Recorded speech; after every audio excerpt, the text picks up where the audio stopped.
In the Galapagos Islands, both in time and space, I felt myself brought within reach of that great fact, that mystery of mysteries, the first appearance of new beings on this earth.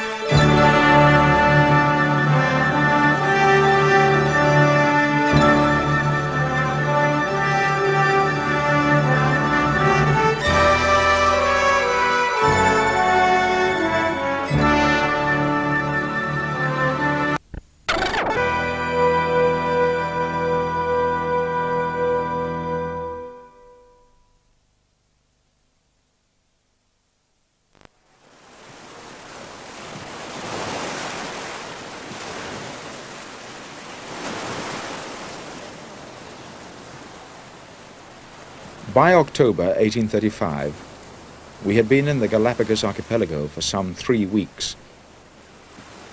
And with each new island that we visited, the more certain I became that the natural history of the region was eminently curious. I was astonished at the amount of creative force on those small, barren and rocky islands.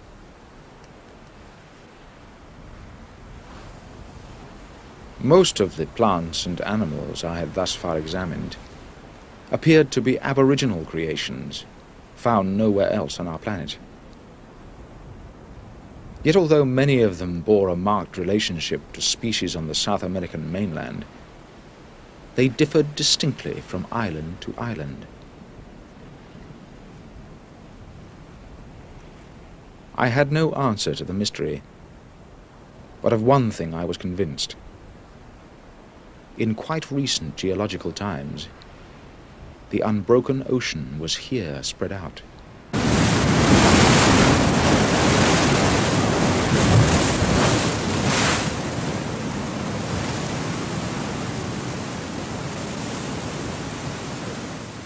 If each individual island in the group had been thrown up from the bed of the ocean, then every form of life must have made its way there by one means or another.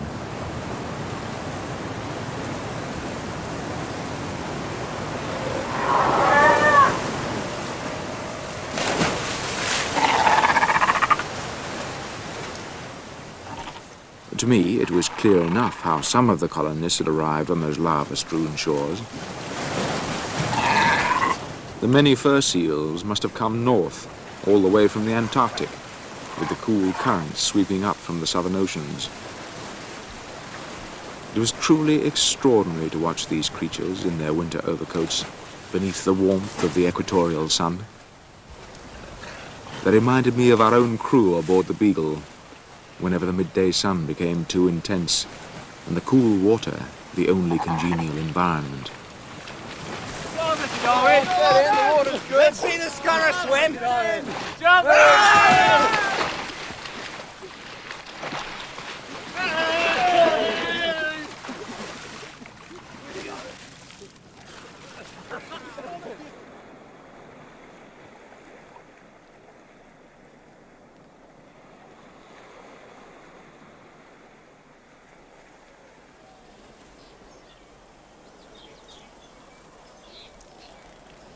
But what of the many reptiles that could not swim? The tortoises and land lizards that abound throughout the Galapagos? It seemed to me impossible that so many different varieties had all made that perilous 600-mile crossing on pieces of driftwood or floating vegetation.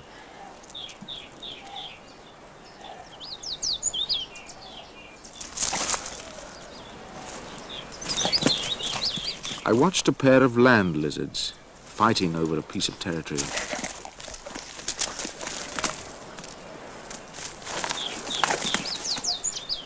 So barren a spot hardly seemed worthy of their ferocious encounter.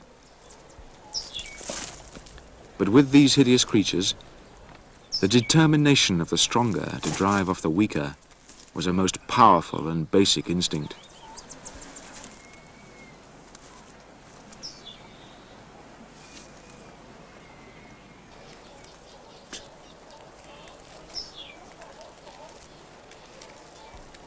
No pity was shown to the loser. He had to seek out another territory, less hotly disputed, while the winner remained in solitary command.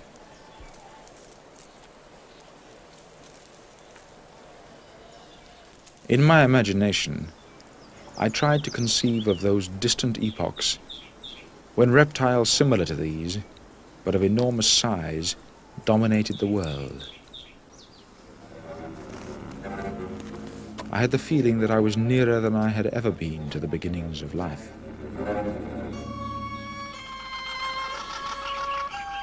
Whenever a new outcrop of land is thrown up out of the turbulent ocean, the first carriers of the seeds of life must surely be the seabirds. Largest of these that I saw were the frigate or man-of-war birds, so named for their habit of harassing and plundering other species.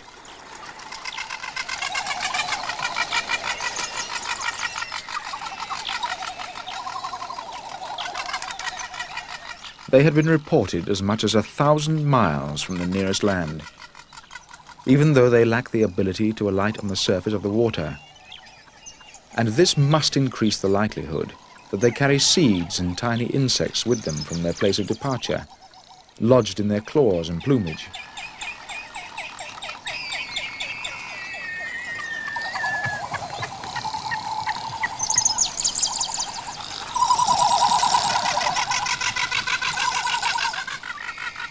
In the breeding season, the male frigate birds put on a remarkable display.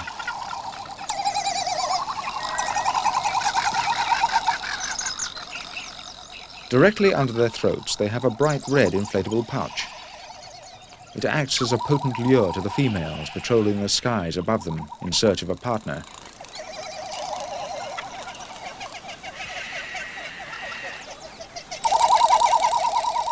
Only those males in prime breeding condition possess this outward symbol of their ability to enter into courtship. Thus the female wastes no time in her search for a suitable mate.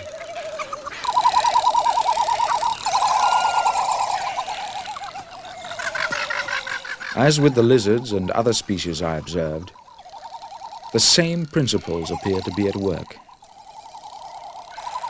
In the relentless struggle for life, only the strongest and most vigorous survived.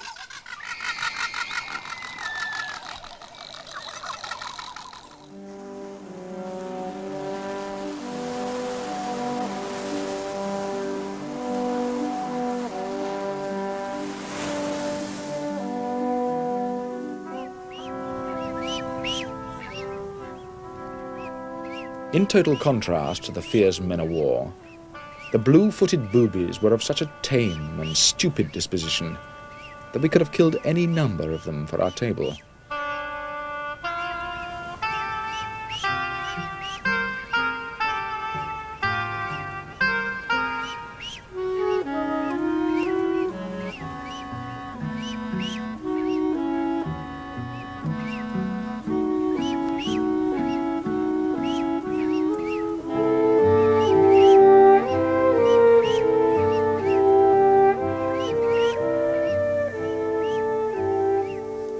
But even such large and unharassed colonies of seabirds had devised means of ensuring that the strongest will survive. In their nesting grounds, I noticed that although 2 eggs are usually laid, only 1 chick grows to adulthood. The one that first succeeds in gaining its parents' attention on each return from a fishing expedition.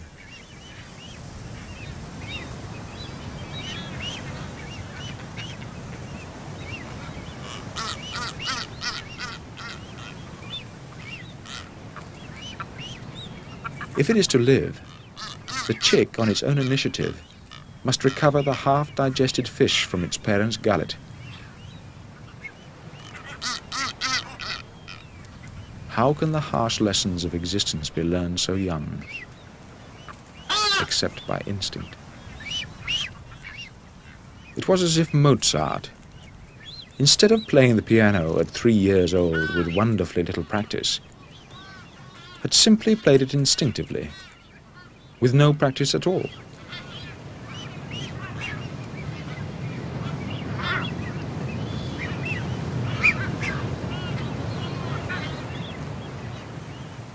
Is that starboard gallant sheet jammed? Check Yes, right it is. there. It's jammed. Starboard main topsail Right. sheet. Up aloft to the foremast, starboard gallant sheet seems to be jammed. Can you clear it? Aye, sir. An activity as complex as sailing the Beagle Port gallant sheet. clearly requires skill and coordination on the part of her crew. Hoist the inner jib when ready. Aye, aye, sir. Yet I was observing activities in the natural world requiring an equal measure of skill, some indeed of infinitely greater complexity. Unless some other species were of equal intelligence to man, then the only way they could perform such tasks must be through inherited instinct.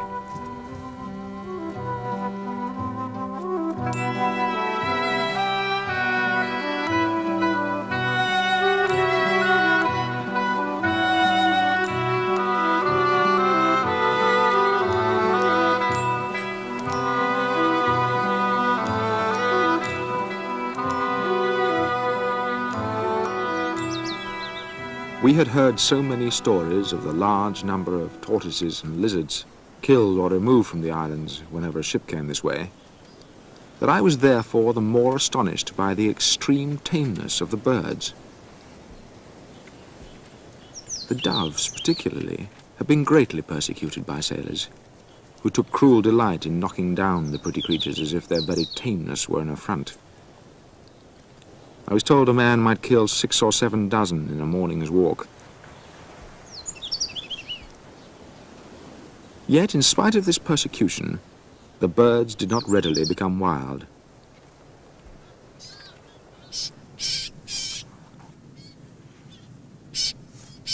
While resting one day with Covington, a group of mocking thrushes gathered to sip from our pitchers of water.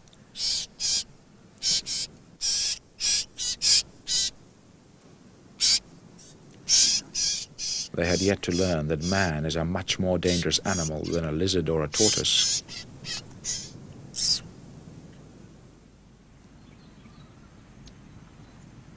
On one occasion, I endeavored to see how near I could approach to a hawk.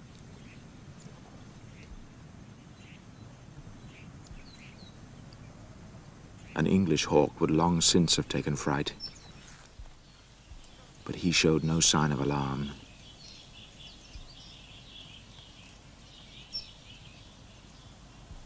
As I moved closer, he continued to stand his ground. It was only when I finally raised my gun that he decided to take himself off.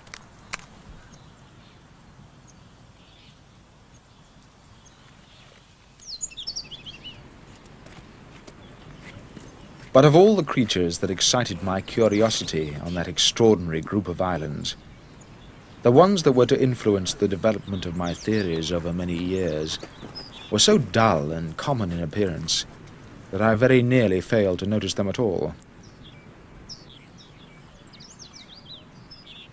These were the finches that climbed and darted about amongst the cactus trees and other bushes. Although they were all clearly related to each other, there were also distinct differences, particularly in the size and shape of their beaks.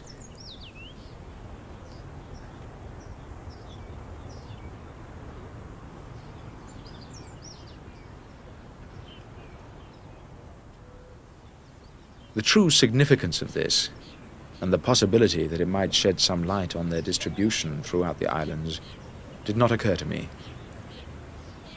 and those that I kept for my collection became mingled together in the most haphazard fashion.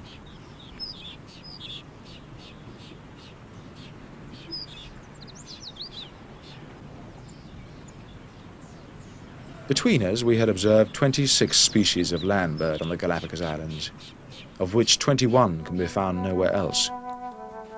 But of the 11 marine birds we counted, only 2 were unique. Why this should be so, I could not deduce, unless the land birds, with their greatly restricted mobility, had undergone changes after their arrival.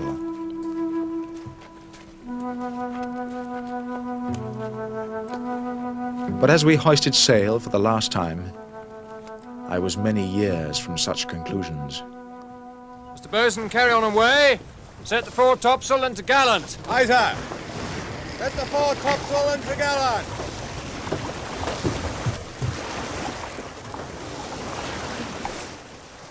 It is the fate of every voyager, when he has discovered what object in any place is most worthy of his attention, to be immediately hurried from it.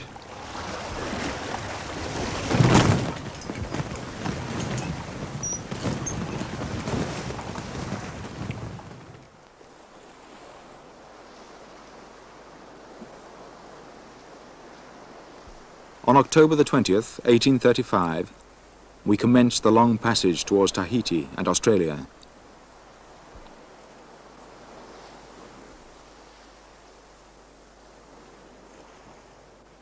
I wish we'd kept a better record of exactly which island some of these finches came from, Covington. Didn't seem very important at the time. If you don't mind my saying so, sir, I think we collect too much. Just occasionally, sir. They're all slightly different, that's the problem. Take a look at their beaks. You can actually arrange them in order. The ones with large beaks at this end, tapering down to the sharp and narrow beaks over here.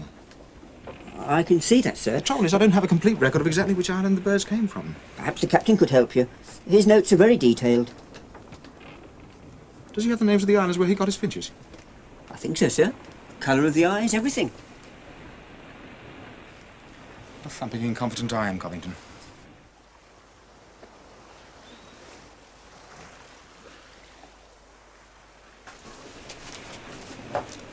There's a story going the rounds that of the two of you, the captain proved to be the more observant naturalist. Is there any truth in that, Mr. Darwin? Perfectly true, Mr. Wickham. We've decided to change places. From now on, I am to take command of the ship. Then I shall be the first man overboard. I'd rather take my chances with the sharks. It can't be denied. I've tried to be a sailor. And it can't be denied. You failed. You'd have been astonished, though, Wickham. We found finches with beaks like parrots, thick enough to crack a nut. And others with beaks so thin and pointed they could pierce a plant and suck moisture from it. Or pick up seeds from the hard ground. But I still can't understand why there should be so many of these species here. On the 8th day, the Lord ran out of new ideas. And put the question the other way round, philosopher. Why not? Why shouldn't God create as many different finches as he likes? He's created a considerable variety of human beings. But assuming their ancestors came from South America, we still have to explain their distribution amongst the islands. Your own notes show that, FitzRoy. I don't see your difficulty, Darwin. We know that the currents between the islands are very strong. Yes, I can vouch for that. And the winds generally light. It would appear so. There's very little inducement to migrate from one island to another, the climate and vegetation being much the same. They simply stay where they are. But we never saw so many species of finches on the mainland. We never looked. Earthquakes seemed more important at the time, as I recall. But why should such tiny spots of land get their own species? I see the Galapagos as a wonderful example of the works of nature. Each creature perfectly adapted for the place God intended for it. Our Garden of Eden. I thought you said it was more like the first ring of hell, Captain. I was not speaking of a human paradise, Mr. Wickham. Well, my own observations were a thorough mess. I almost wish I could persuade you to turn the ship round and go back again. That you cannot. It never occurred to me that islands in sight of each other could have such different fauna. Well, don't let it worry you, philosopher. I'm glad my notes proved of some small assistance. And if I might venture a suggestion, in the future, observe the mysteries of nature rather more closely and theorize about them rather less.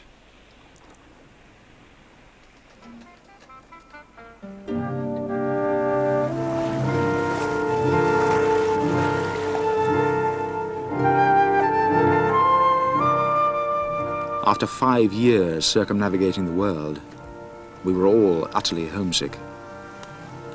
Every man aboard was dreaming of England.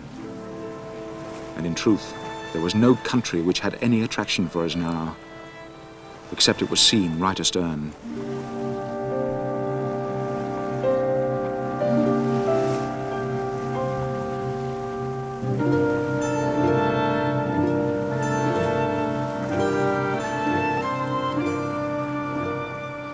don't read it now.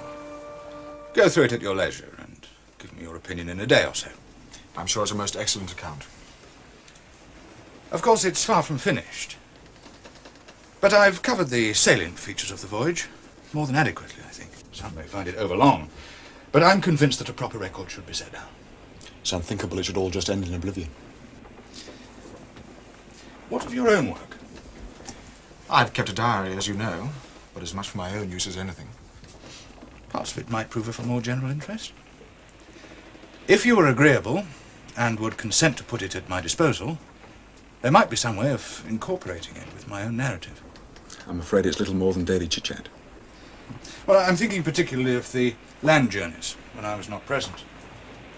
To omit those would be to give an incomplete account of our adventure. That's very kind of you, FitzRoy. Much of it's already in England, but if you think it will be of any use, of course. And some of your notes, as the ship's naturalist, might take the form of an appendix. Oh, we can discuss the details later. Meantime, I'd be most grateful of your opinion of my poor efforts.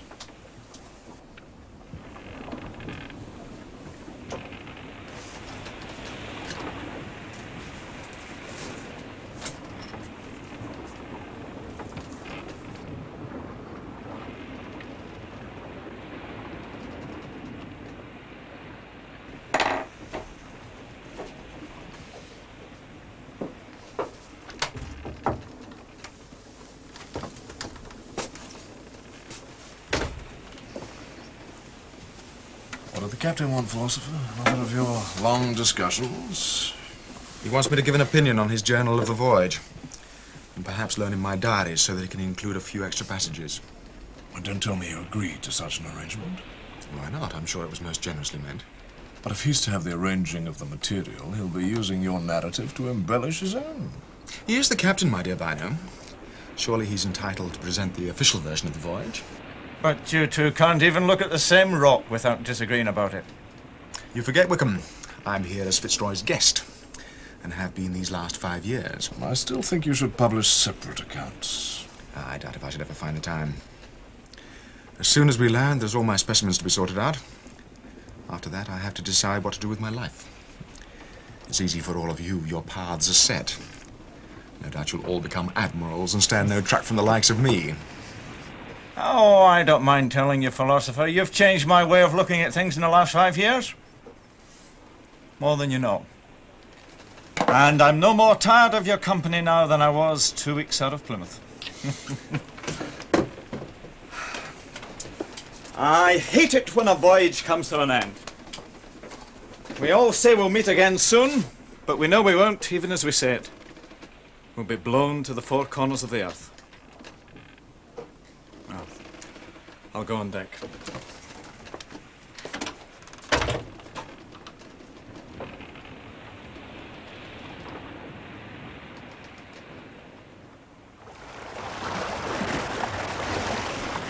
With FitzRoy's words in mind, I began to record in my diary a summary of our experiences. The pains and pleasures, advantages and disadvantages of a long voyage, such as we had undergone. Without doubt, it was a high satisfaction to behold various countries and the many races of mankind. But that in itself is not enough. It is necessary to look forward to a harvest, however distant it may be, when some fruit may be reaped, some good effected. Among the scenes which had most deeply impressed themselves upon my mind, none surpassed the great primeval forests, undefaced by the hand of man. Whether they were the lush tropical areas of Brazil or those of Tierra del Fuego, where death and decay prevail.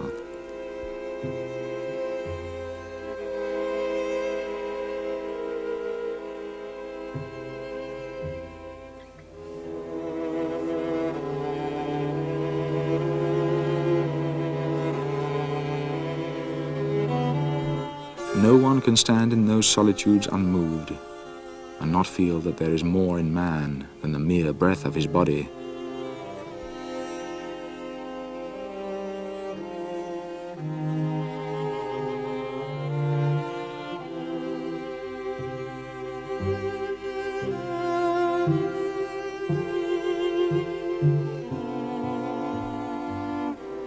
Why should those arid wastes have taken so firm a hold on my memory? I can scarcely analyze the reason, but it must be partly owing to the free scope given to the imagination.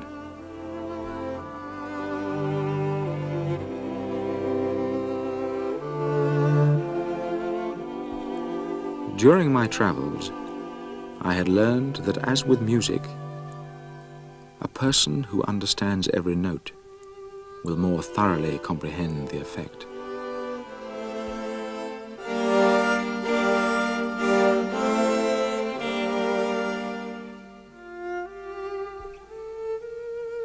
When looking down from a great height, the mind, undisturbed by minute details, becomes filled with the stupendous dimensions of our world.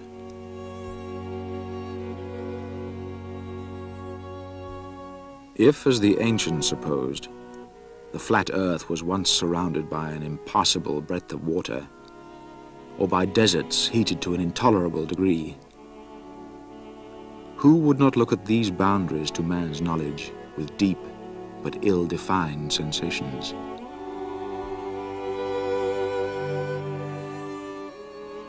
Why not a catastrophic flood?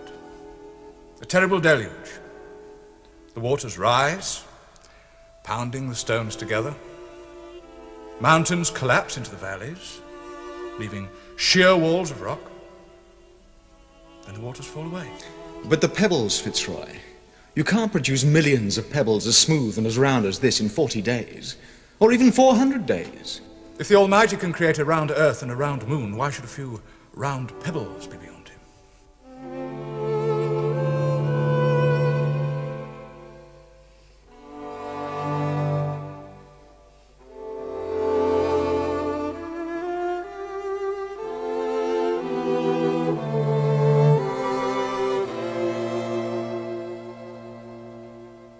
Why do you suppose these creatures died out? Why should God destroy a creature he once thought proper to create? There must be a reason. Perhaps the climate changed, or the vegetation which they depend on disappeared. I'll give you a reason. They failed to survive the flood. Possibly. There's an answer for everything in the Bible if you know where to look for it. Nothing on the journey created such a powerful effect on me as my first experience of an earthquake.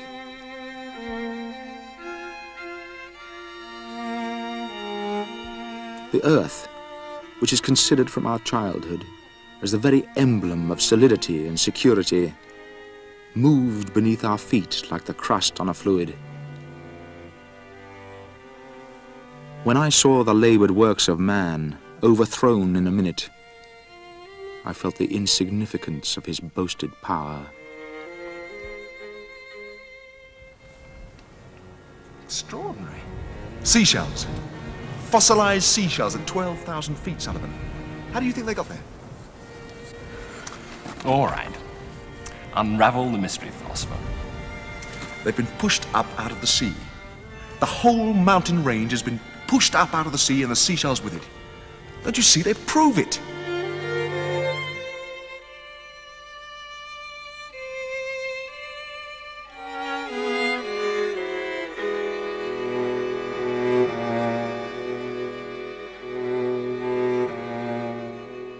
Why do you persist in trying to undermine my beliefs?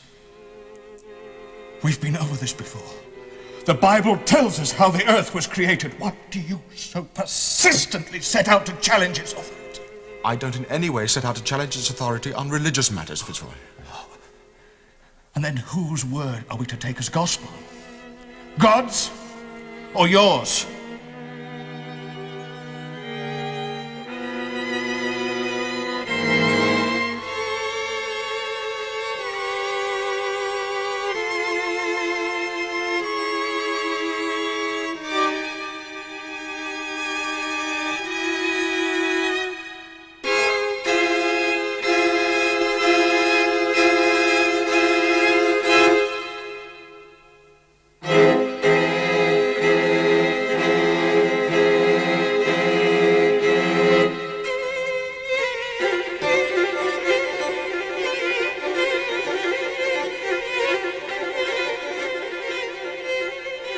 Mr. Darwin, sir.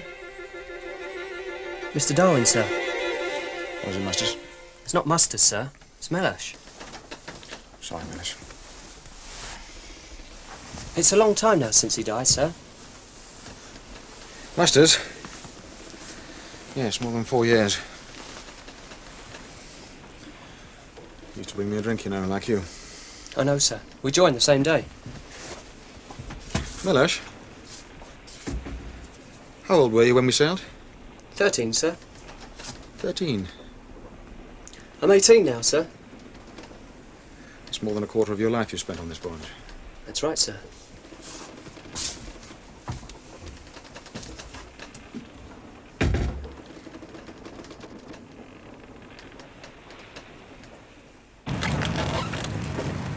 Land ho!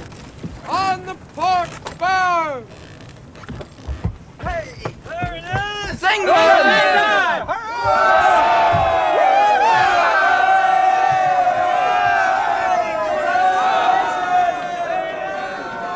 Captain FitzRoy!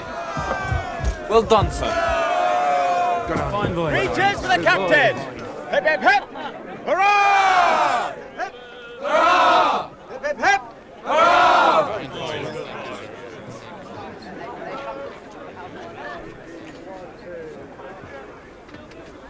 God bless you, sir.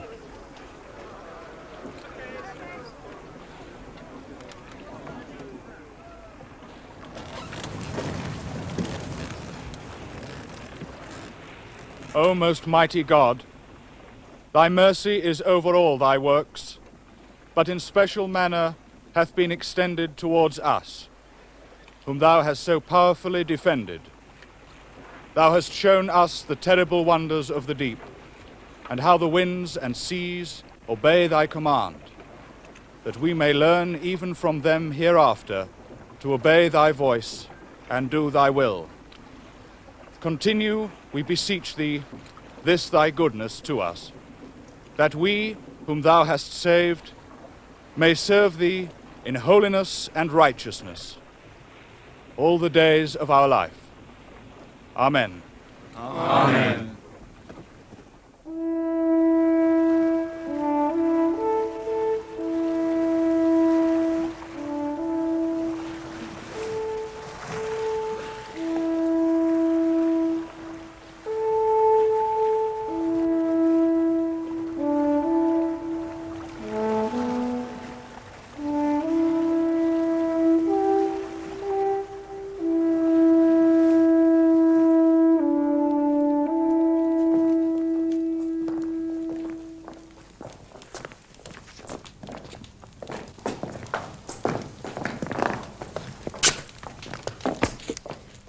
Not exactly a hero's welcome, I'm afraid. The traveller's return. English style. Perhaps the real reception's planned for Greenwich. Bands and bunting and cheering crowds. I shall miss it. There will be no real reception. I expect it'll be a month before their lordships at the Admiralty will condescend to see me. Like most human endeavour, our efforts are probably doomed to oblivion. You weren't expecting anyone, surely? There are no Darwins at Falmouth. But I shall be on the first stage to Shrewsbury. So, it's goodbye then? Yes. We shall meet again in London. The journals. God be with you, Darwin. And you, Captain FitzRoy?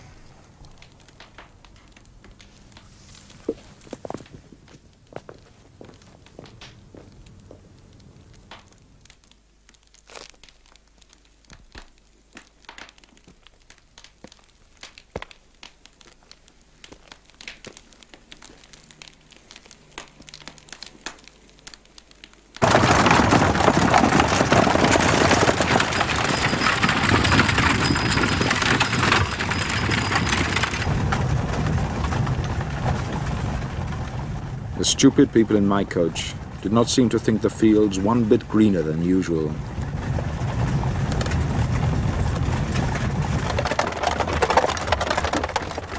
But as for me, I felt, and still feel, that the whole wide world does not contain so happy a prospect as the rich cultivated land of England.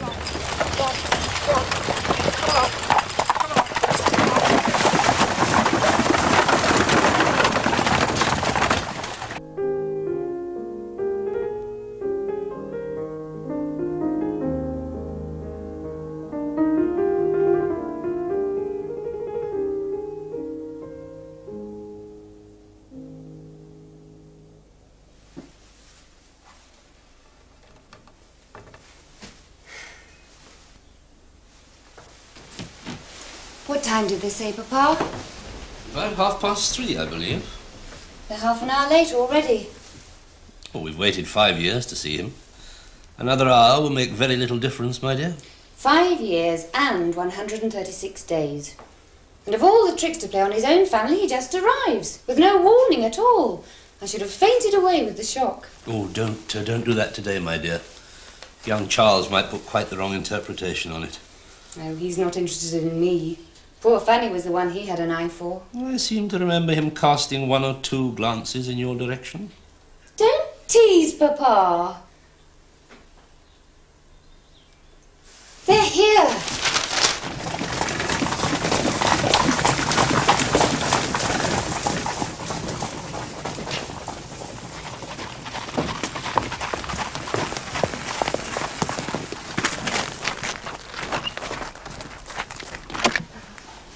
Dearest Emma. Charles. Uncle Joss. My dear friend. Emma? Is this that young lad of yours that ran away to sea? All is now forgiven. Would you have recognised him? Papa thinks the shape of his head quite altered. He's certainly thinner. Well, you haven't changed. Don't you think she's grown prettier? As far as I recall, there was very little room for improvement.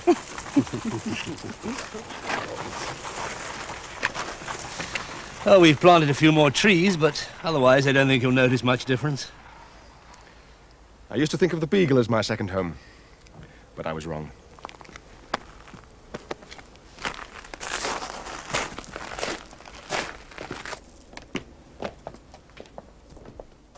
What a wicked trick to play on your poor family, Charles, giving them no warning. It wasn't intended. The ship was due to dock at Woolwich, but I couldn't bear the thought of another day.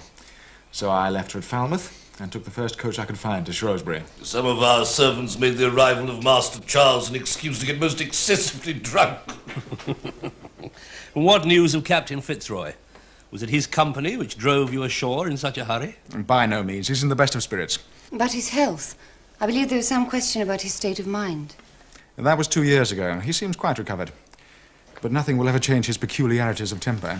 Judging by your letters, I don't think I should have liked him at all. I'm quite sure he has a brilliant life ahead of him. But I sometimes wonder whether it will prove a happy one. And what of you, Charles? What plans are you hatching? I wish I could be more certain. I have my specimens to sort out. I'm going to collaborate on the ship's journal with FitzRoy. And Henslow has arranged for me to meet Professor Lyle at Cambridge. But apart from that... Apart from that, he is no nearer the choice of a career than when he went away.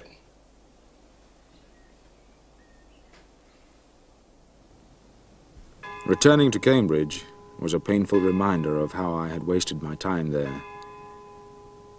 It also brought home to me, more clearly than anywhere else, how much I had changed during those 5 years with the Beagle. You're very kind, Professor Lyle, but practical experience hardly makes up for my lack of qualifications.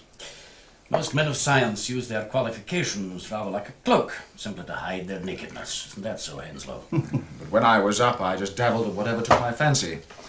Beetles, frogs, a little botany. Henslow knows only too well.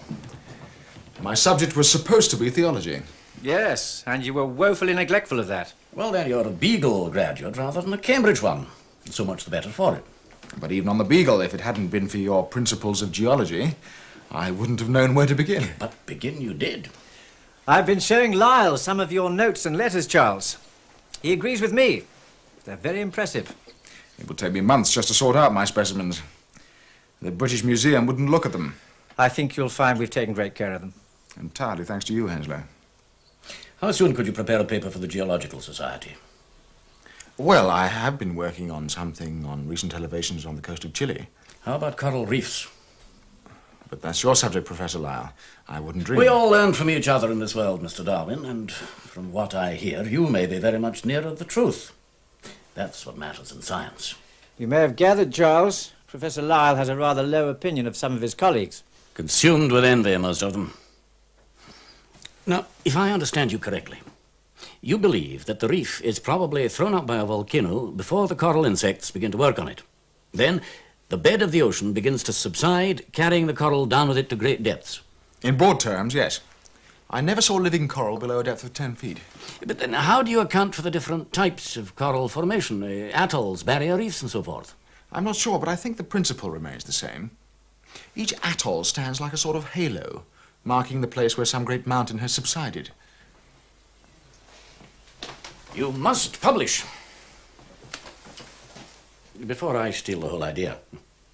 And don't be deflected by the Zoological Society. They're after you too, you know. Seems to me, Charles, your chances of becoming a quiet country parson are beginning to look rather slim. Throughout that summer, whenever I could, I visited my uncle's family at Mayor Hall. He complains of palpitations around the heart. And he doesn't seem to be able to work for more than a couple of hours without a long rest. And what's more, he will go to immense lengths to avoid going out into society. Have you examined him? Oh, of course. Nothing but apparently contradictory symptoms. It could be any one of 100 causes. Prolonged seasickness, subtropical disease. I wish I knew. Will you give me a push, Charles? My dearest Emma, I am trying to concentrate. What are you writing that's so important? I'm finishing the introduction to my part of the Beagle Journal. I thought Captain FitzRoy was going to write it. He is. The main part, that is. But it's been agreed that my account should be a separate volume. How exciting! You'll be an author. Of course, it could just be nerves. A reaction from the voyage. In which case, he should get married. That'd soon settle him down. You mean you want me to support the pair of them, eh? Why doesn't he marry her? Nothing will make me happier, you know that. I quite agree. Why doesn't he? Thoughts on Marriage by Charles Darwin. Advantages. Children, if it pleases God. Constant companion and friend in old age. Charms of music and feminine chit-chat. Come for a walk, Charles. It will be good for your digestion. I will in a minute. This is a tremendously important scientific study. Disadvantages. Terrible loss of time. If many children, forced to gain one's bread. If you want my opinion, you were a deal more amusing before you went away.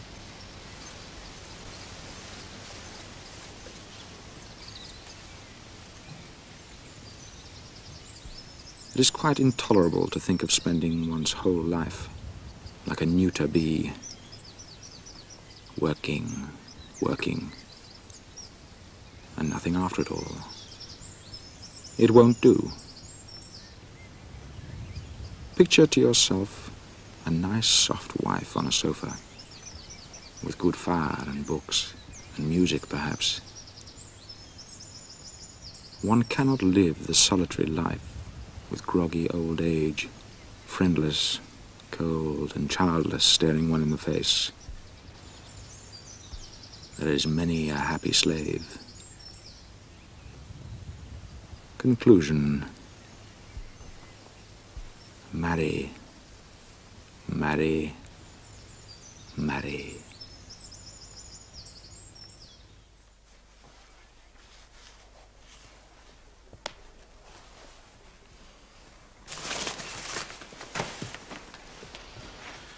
Captain FitzRoy.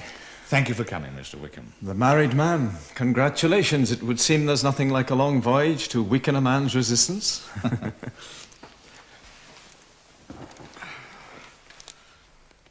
Well, I take it you won't be looking for another command in the immediate future. I think not. As soon as our new house is habitable, I trust you'll call on us. I shall look forward to it. And what news of the Beagle? The refit is nearly complete. We sail for Australia in 2 months. I almost envy you. I understand you wrote to the Lords Commissioners recommending me for the command. Your conduct, above all your loyalty, during the last 5 years had already spoken for you. Did you read the manuscript I sent you? Darwin's preface to his journals, yes. An excellent start. I never thought he would write so well. You seem to have overlooked the point. The point? Nowhere in his introductory pages is your name mentioned, or Sullivan's, or Byner's. You'll find not a single reference to any of the men or officers who accompanied him on his shore expeditions, not a single acknowledgement or word of thanks. That is why I asked you to read it. But you know the philosopher as well as I do. It's not his nature to be ungenerous. He simply got carried away in one of his bouts of enthusiasm. It's of no consequence.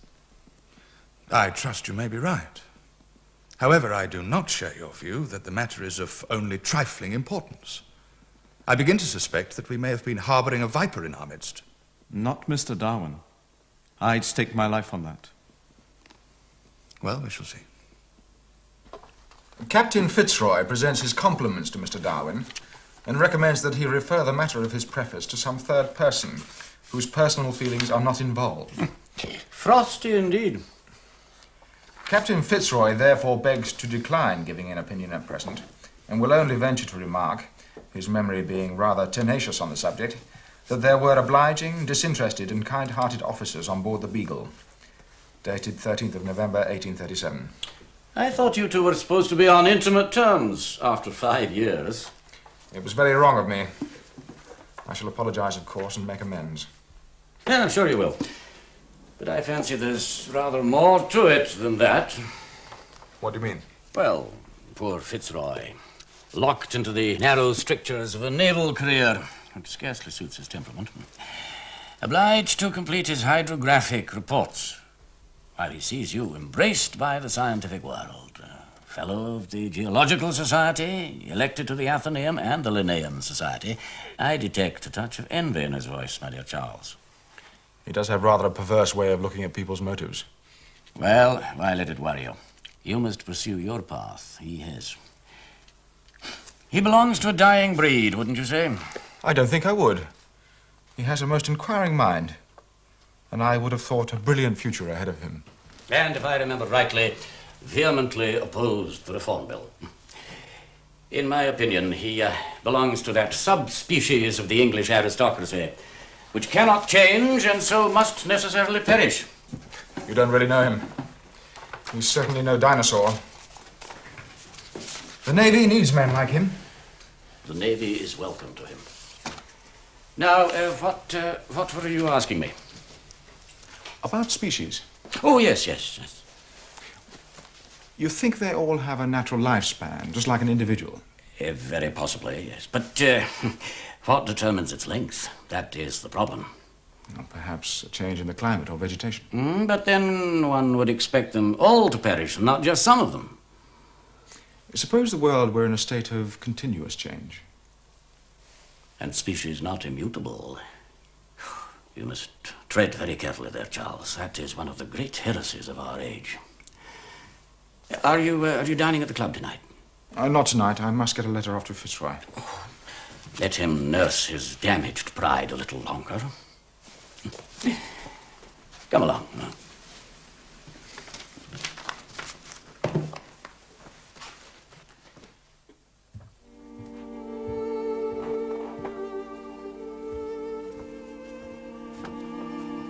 There was one subject occupying my mind that I was not yet ready to share with anyone.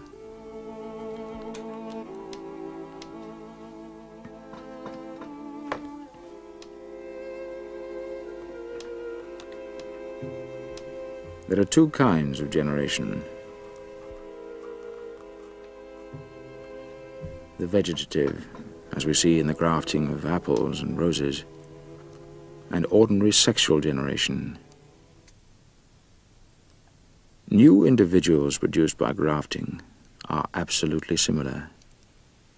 But with ordinary sexual generation, this is not so. Ancient Egyptian dogs and cats are certainly like those of today, but separate a pair and place them on an isolated island, and it is very doubtful whether they would remain constant. If the propagation of a new species is determined by the changing of old ones, then we begin to see why new animals in an area might resemble those that have long been extinct. Suppose that all animals and plants, old and new, are represented by an irregularly branched tree. As new twigs sprout, so many old ones die. With so much extinction, many ancient species would have no modern descendants. And amongst the species that do live on, there would be gaps. But if we accept the endless modification of species and their geographical grouping, what are the causes of these changes? If we let conjecture run wild, then all animals, our fellow brethren in pain, disease, suffering, and death, may partake from our origin in one common ancestor. We may all be melted together. The grand question which every naturalist ought to have before him is, what are the laws of life?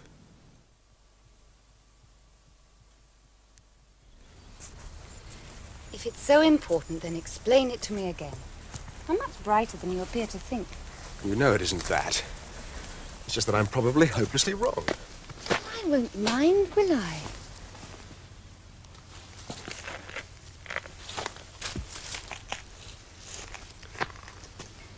Imagine that to be a tree. The tree of life, as you call it. The trunk, down here at the bottom, would represent the very first beginnings of life. Do you mean all life? Everything. The creation? If you like. Then gradually, the branches develop. And then they produce their own twigs. But when was there time for all this if the whole of creation lasted only a week? You have to imagine the changes happening over thousands of years. It's only when man intervenes that the process is speeded up. I don't think I understand. Think of your own rose beds, or the animals on the farm. By selective breeding, man has made bigger roses, cows which produce more milk, racehorses which run faster and faster. But that is artificial. It doesn't happen in nature. But suppose it does. Suppose that very, very slowly, nature has produced wolves for running and moles for digging. And you're saying that they all come from the trunk of the same tree? I think it's possible. I don't understand you, Charles. Moles breed moles, and wolves breed wolves. They always will, so far as I can see. And besides, where do we fit in? I was coming to that. What would you say if I asked you to marry me? Darling Charles, of course I'll marry you. But I still don't really understand about your tree of life. Neither do I.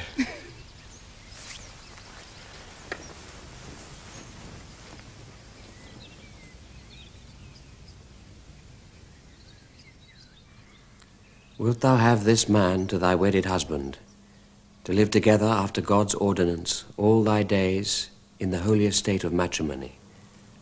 Wilt thou obey him and serve him, love, honor, and keep him in sickness and in health, and forsaking all other, keep thee only unto him, so long as ye both shall live? Then you answer, I will. I will. And then I say, who giveth this woman to be married to this man? Yes, and that's when you step forward, Uncle Josh. And I shall say, you have drawn a prize indeed. I think we should try to stick to the words laid down. So, after the exchange of rings, you have a choice of psalms. You can either have Psalm 128, Blessed are all they that fear the Lord and walk in his ways, or you can have Psalm 67, God be merciful unto us and bless us, that thy ways may be known upon earth. You choose, Charles. I think the second. God be merciful unto us.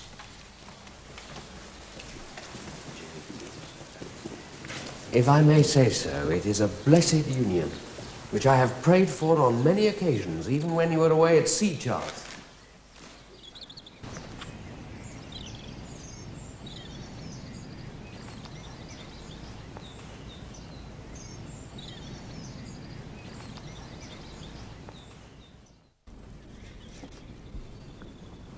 If it is true that all animals and all plants throughout time and space are related to each other in group, subordinate to group, then it seemed to me to throw some light on that mystery of mysteries, the origin of species.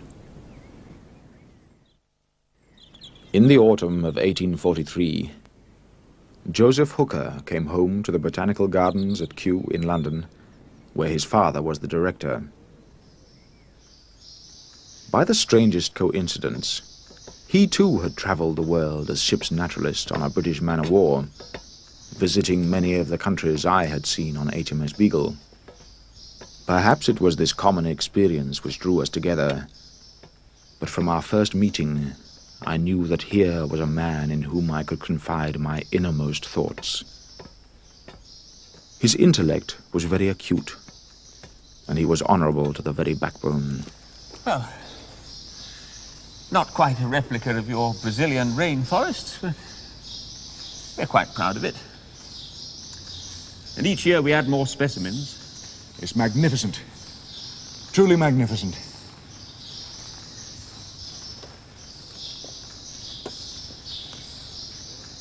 You know, Joseph, I feel as though my life, and my work, I mean, has been marking time waiting for your return. Come now, Charles. You never stop. Coral reefs, earthworms, barnacles, plant experiments. That's precisely the trouble. I've been burying myself in all that detailed work. But it's only now, and perhaps only with you, I feel I can explore the larger consequences. What consequences? I'm almost convinced, it feels like confessing a murder, that species are not immutable. But there's nothing new in that, Charles. Man is producing new plant specimens all the time, new dogs, better racehorses. But that's all artificial, due to man's intervention. The real question is whether it's likely that species in their natural state would have remained unchanged right the way down through the centuries. Why shouldn't they have altered too, to meet changing circumstances, develop new shapes, varied colours, new organs even? You mean that everything about us, plants, birds, animals, is changing all the time? Yes, but infinitely slowly. Lamarck's theory. The giraffe gradually stretching his neck to reach the leaves on the taller trees. But not as Lamarck says, by willing itself to do so. That strikes me as nonsense. What I think I've discovered, here's presumption for you, is the simple way in which species become adapted to various ends.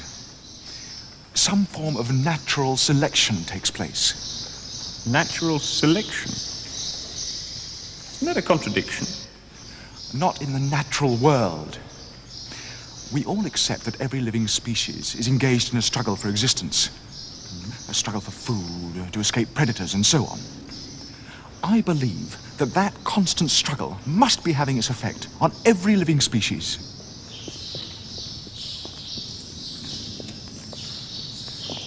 Plants as well as animals? Everything. And all continually adapting themselves to increase their chances of survival. But not consciously. Simply because the most successful modifications are the ones which will survive and breed. And the others become extinct. in the course of time, inevitably. If it were true, it would turn the study of natural science on its head. I fear it would. Have you published anything yet? I have a short essay worked out, but I need much more evidence. I think you should publish, and soon. I can't bear the idea of persuading some poor editor to publish my wild notions, and then perhaps having to apologize to him humbly for having led him into a scrape when every sound naturalist pours scorn on my efforts. If one follows your theory through to its earliest beginnings, how many forms of life do you think originally breathed? Who can say? Perhaps no more than 10. You're lucky to be living in Queen Victoria's England, my dear Charles. In 16th century Spain, you would have been burnt at the stake as a dangerous heretic.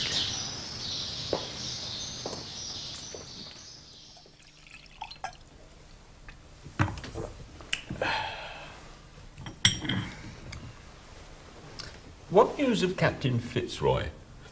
Some of the officers on the Erebus knew him well. They seemed to dislike him thoroughly. You know, it's an odd thing, but I've scarcely seen him. You spend 5 years of your life sharing a man's cabin, and then the voyage comes to an end.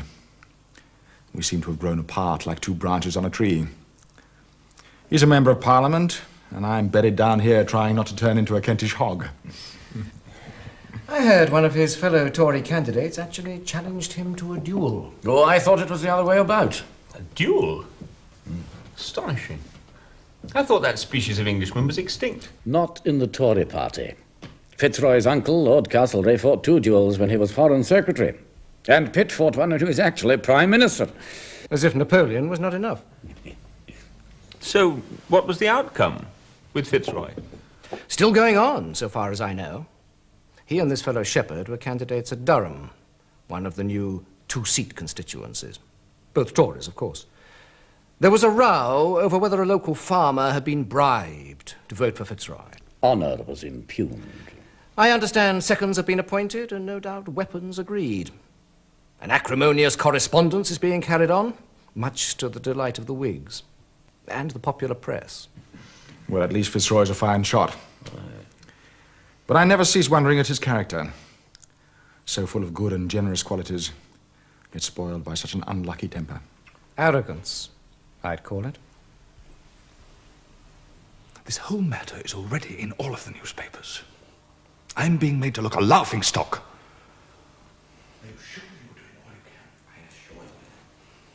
I want this settled as expeditiously as possible. I saw Shepherd myself. And? He is quite enraged. He is enraged? He accuses you, he accuses us both, of trying to get his second drunk in order to reach an amicable settlement. Drunk indeed. The fellow must have the lightest of heads. And what does Shepherd want now? My resignation from Parliament? My head on a charger? He demands a jointly published statement that your imputations against his character have ended, to use his own words, in satisfactory explanations and apologies. Apologies? Does the fellow not realize it is he who has impugned my honour as a member of Parliament and as a gentleman? I think you should accept his terms. This matter has gone on long enough. It is damaging your reputation. Allow me to be the best judge of that, Major Chipchase. If you refuse, he threatens to publish the whole of the correspondence between you. Most certainly I refuse. Let him publish.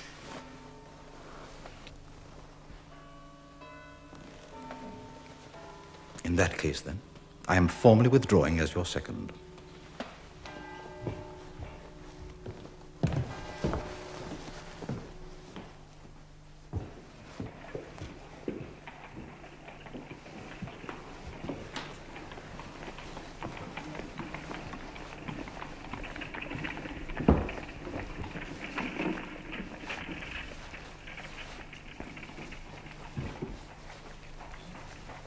Shepherd. Let me pass. Captain FitzRoy, I will not strike you, but consider yourself horsewhipped. Ah! FitzRoy, you can't strike the man. He's down already.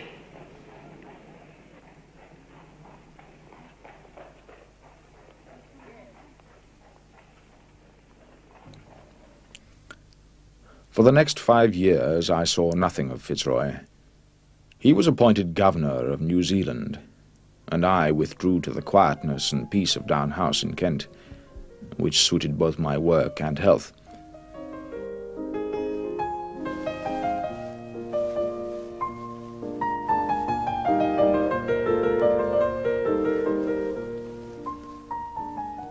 My dear wife Emma occupied herself with our growing family. We went little into society, and for recreation there were occasional visits to the seaside. But even such modest excursions affected my health. Violent shivering and vomiting attacks would follow. Indeed, I do not believe I ever went 24 hours without being troubled by my stomach.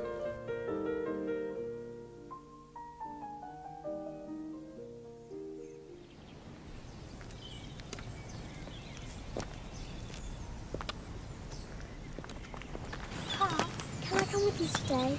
If you wish to, little one.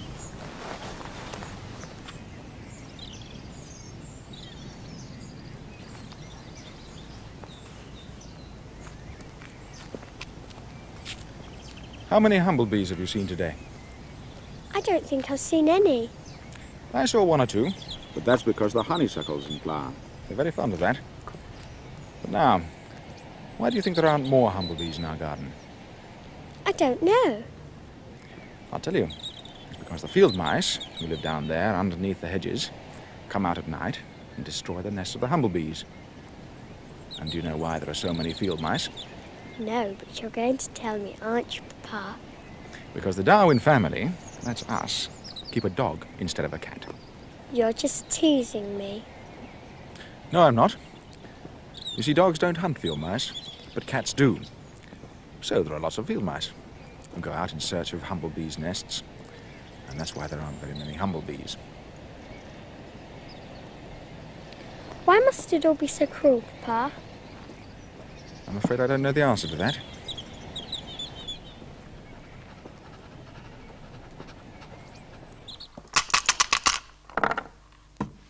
A 6 and a 2. So I can hit you there and begin to bear off. I resign, my dear. I can never catch you now. You can't resign. I might get a gammon. I concede a gammon. I really am too tired tonight. Let me see. That makes the total score 1,432 games to you and 1,109 to me. But you are still ahead on gammons. Ah, a long way ahead. I wonder if any other couple have ever kept the score over so many years. I'm afraid you married the wrong man, my love. I married the right man. It's the same with my barnacles. Once I start keeping a record of something, I go on and on. I can't stop. There's something I want you to do for me. Yes, dear?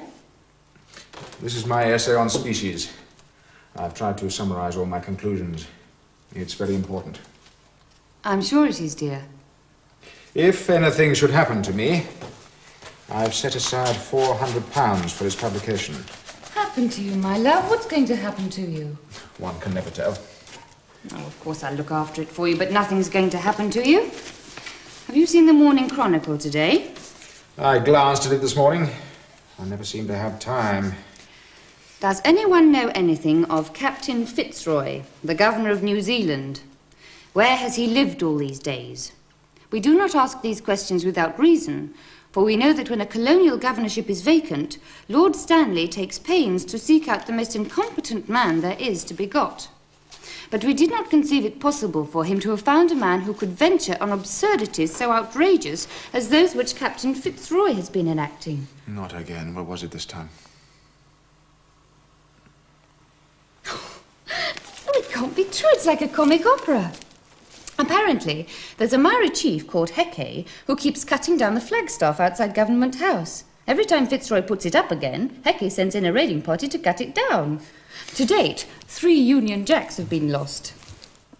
2 punitive expeditions have ended in disaster. Governor FitzRoy began by earning the dislike of the settlers for taking the side of the natives, and has now become the laughingstock of the native population as well for his failure to subdue Heke. Poor FitzRoy. Wherever he goes, the fates seem to pursue him. He simply cannot bend to circumstances. I was now collecting as many facts as I could for my notebook, especially with respect to domesticated animals and plants, mainly through conversations with skillful gardeners and breeders. Your very good health, Mr. Darwin. And yours. When is your next race, Mr. Brent? Saturday, sir. We'll be releasing the birds at Dover. And which of these is the favorite? Well, that's the question. You ask me, sir. It's this one. Fast as they come, and she hones in like an arrow. This is an English dragon, is it not? It is, sir. I wish I was as familiar with the other racing breeds. If you don't mind me mentioning it, sir, me and some of the lads think it's about time you raced a few birds of your own. You take such a lively interest in our little club. And if I may make so bold, we're very gratified to have you as a member. You're very kind, Mr. Brent. But it's the breeding side which really interests me. Would you say this one was a typical English dragon? Not quite, sir. She's a variety of this one over here. We got her from a cross with a rock pigeon. The dragon has the speed, but the rock pigeon has the stronger homing instinct. That way we try to breed a champion. And the poor pigeons don't have any choice in the matter. That's right, sir. But if you ask me, it don't worry them all that much. All the males seem to fancy all the females, if you take my meaning, so we're hardly depriving them.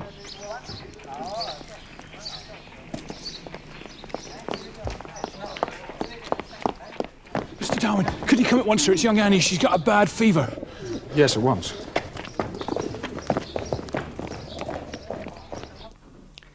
I'm afraid the crisis is yet to come. If only the fever hadn't taken such a hold. And you? How long is it before the baby is due? 3 weeks. Well, you must get all the rest you can. And try not to worry. We'll be doing all we can for little Annie. Remember, we have 3 lives to think of.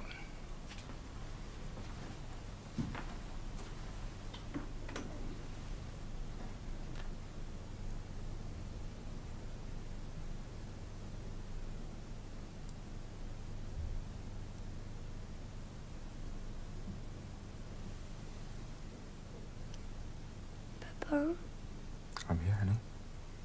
could I have a glass of water, Papa?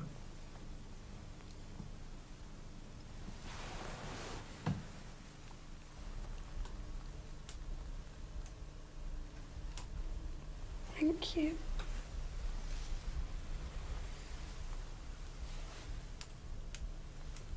I saw some more humblebees today.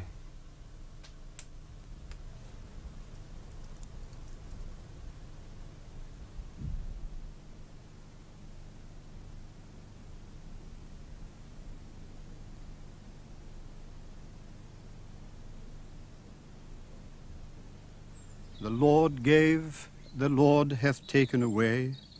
Blessed be the name of the Lord.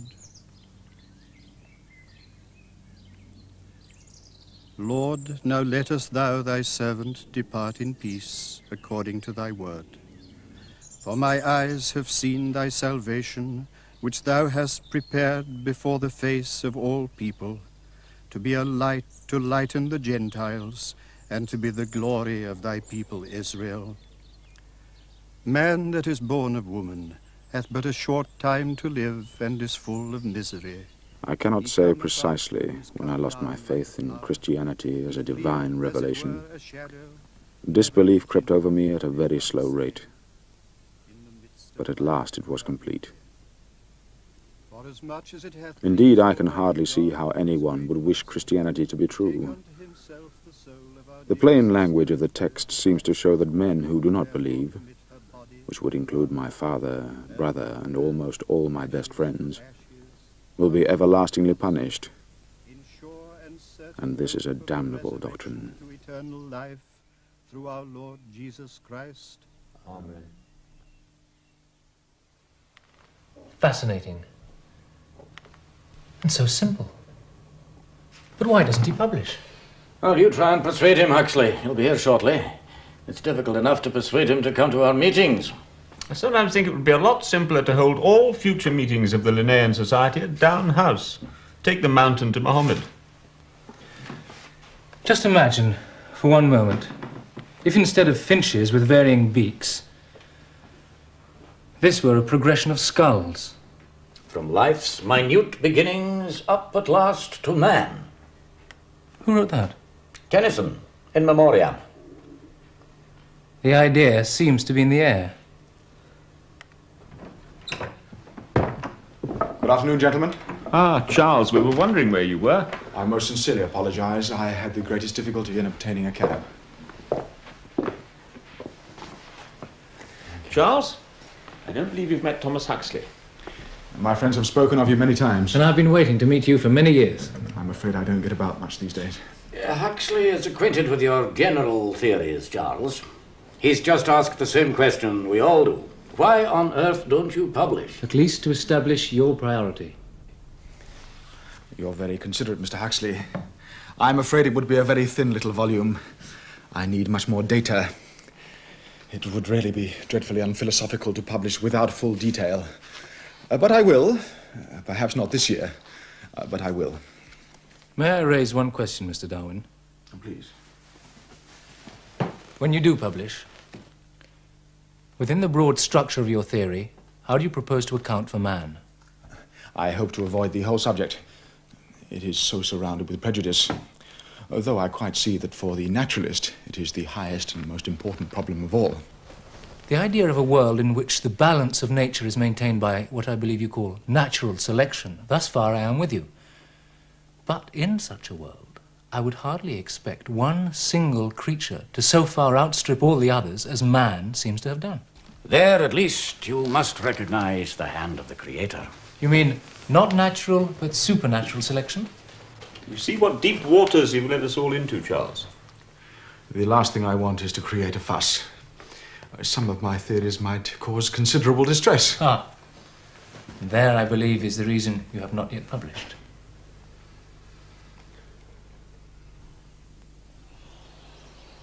But still I could not bring myself to publish. In part it was the peace and utter lack of urgency at Down House. And I believe I also felt that another year or two spent sifting through the great mass of detailed evidence I had assembled would save me from having to face the anguish of public censure or esteem.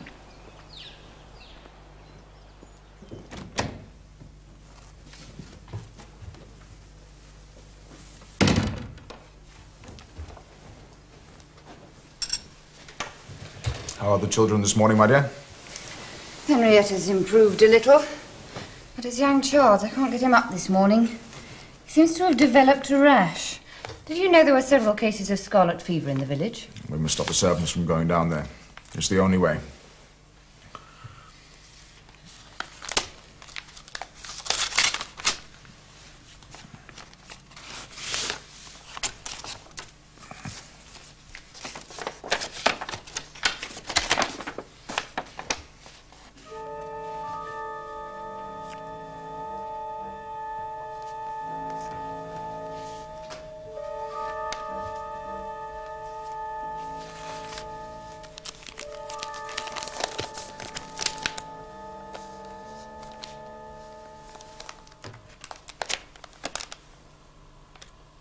Is it bad news, dear? It's from a man called Wallace. Alfred Russell Wallace. He writes from Sarawak in the Far East. It's a paper he wants me to send to Lyle on the tendency of varieties to depart indefinitely from the original type. It's quite uncanny. Even the terms he uses might stand as chapter headings from my book.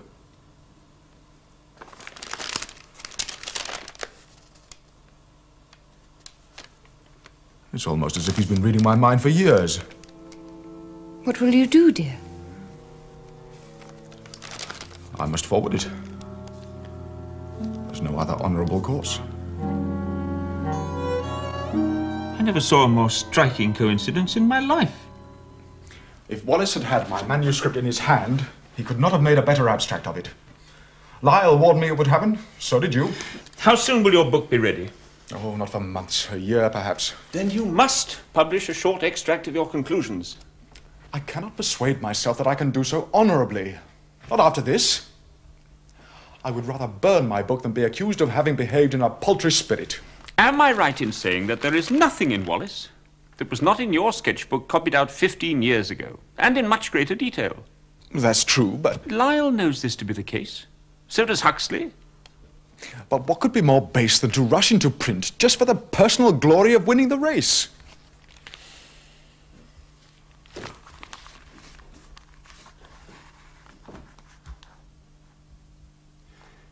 I think I have it. You and Wallace must present a joint paper, setting down your conclusions at the next meeting of the Linnaean Society. My dear Joseph, 2 of my children appear to have scarlet fever. My wife is still sick. I simply haven't the strength to go to London. I don't think I could face them. Then Lyle and I will act as your sponsors. Do we have your full agreement? If you think it's for the best. But you will be sure that Wallace receives his full share of the credit. Don't worry. Now, the book itself. Have you a title for it yet? I'm thinking of calling it quite simply On the Origin of Species. Well, there's no more time to be lost. You must finish it.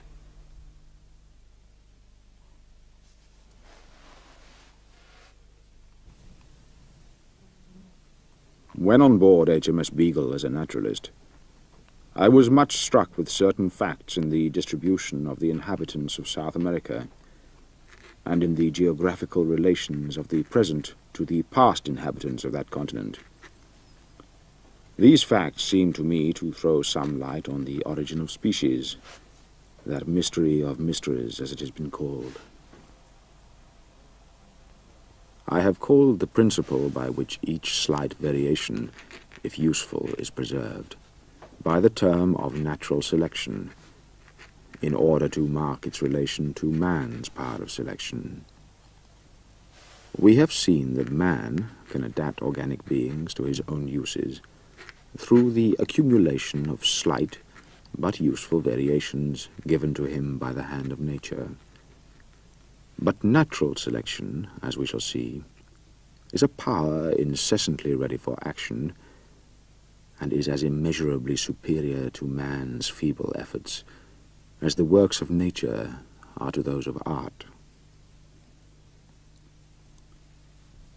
It is a truly wonderful fact, the wonder of which we are apt to overlook from familiarity, that all animals and all plants throughout time and space should be related to each other in group subordinate to group, in the manner which we everywhere behold.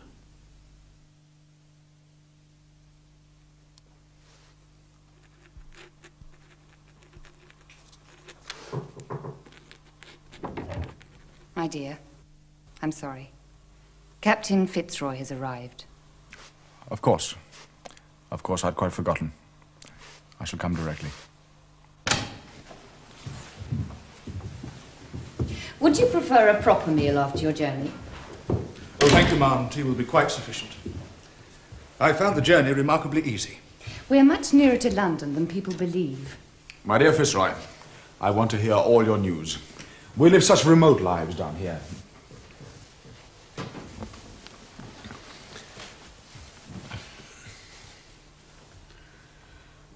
No doubt you heard about my recall from New Zealand. Some time ago now. I read something about it, but I must confess I didn't follow the details. Charles has hardly any time for the newspapers.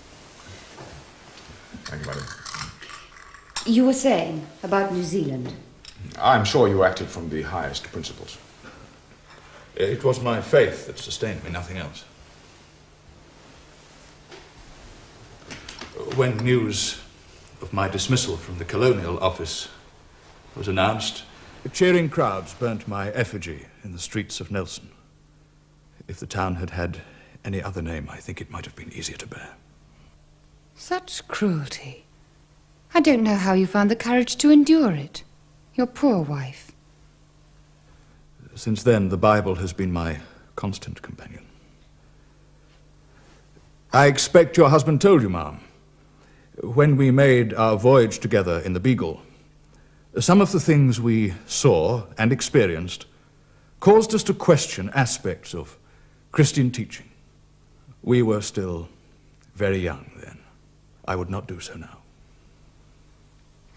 You know, FitzRoy, your offer of taking a naturalist aboard the Beagle was the most fortunate encounter of my life. It's true. I've heard him say so many times.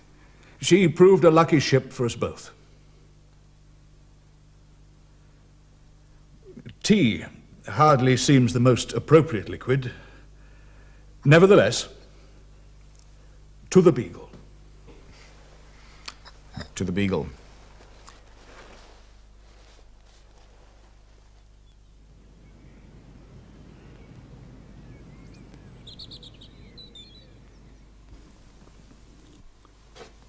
Judging from the past, we may safely infer that not one living species will transmit its unaltered likeness to a distant futurity. For the manner in which all organic beings are grouped shows that the greater number of species have left no descendants, but have become utterly extinct. In the distant future, I see open fields for far more important researches. Light will be thrown on the origin of man and his history. Thus, from the war of nature, from famine and death, the most exalted subject which we are capable of conceiving, namely the production of higher animals, directly follows. There is a grandeur in this view of life, with its several powers having been originally breathed into a few forms, or into one, and that whilst this planet has gone cycling on according to the fixed laws of gravity, from so simple a beginning, endless forms, most beautiful and most wonderful, have been and are being evolved.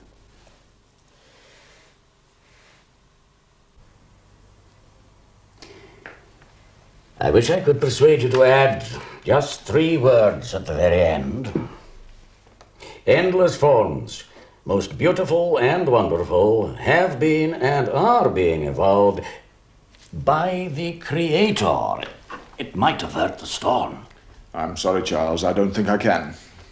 Or a passage on the continued intervention of creative power, if only to account for man. That subject would need another book. As for this one, all I want is to finish the accursed thing. It has cost me so much labor that I almost hate it. Well, I can't pretend to be wholly convinced. But its importance is beyond dispute. I hate the prospect of all the fuss. Even Emma said to me the other day that I seemed to be putting God further and further off. She suffered so much when Annie died. Remember, you have good friends on your side. Young Huxley asked me to tell you that he's sharpening his beak and claws for the battles ahead. When is publication day? Murray tells me November the 24th.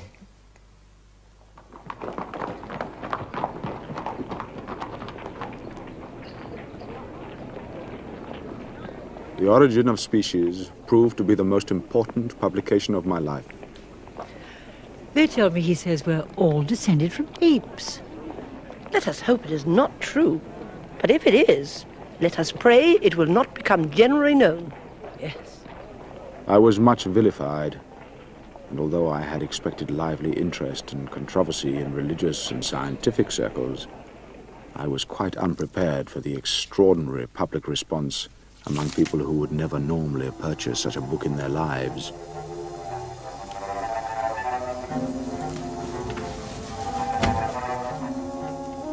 From church pulpits up and down the land, and in the pages of scientific reviews, I was greatly abused. On all sides, I was accounted an evil man who had dishonored natural science and wandered into a jungle of fanciful assumptions.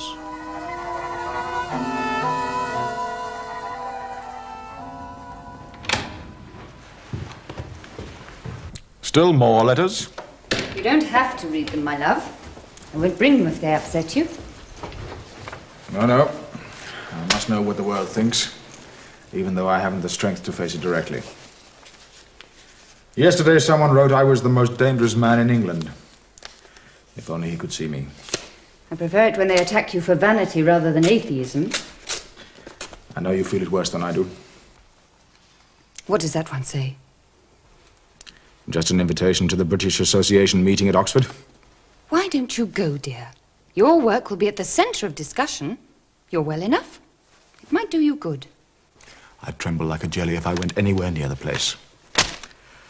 They could hardly have found anywhere better to bury my theories once and for all. There are more clergy in Oxford than peals of bells.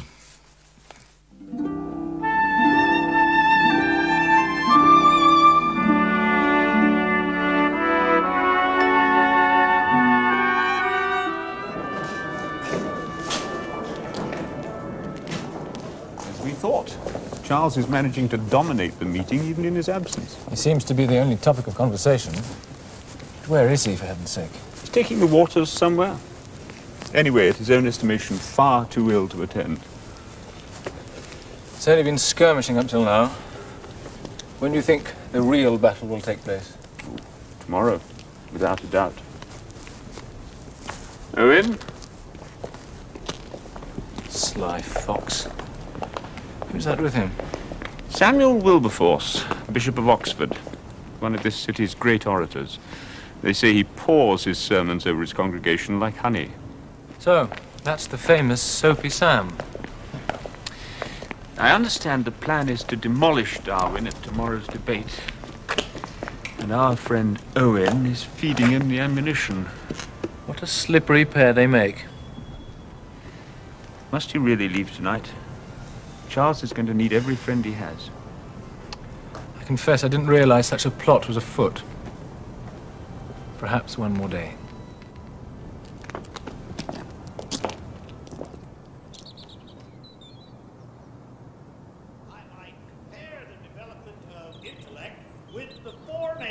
Of a chemical compound. I might ask, are we a fortuitous concourse of atoms? And I could answer that more than chance is required to order those atoms into the organic being that contains the intellect of man. Now, ladies and gentlemen, before I come to the end of this little discourse, I'm glad you changed your may mind. I remind you of One the must have an title instinct that I for the have historical given to moment. this paper.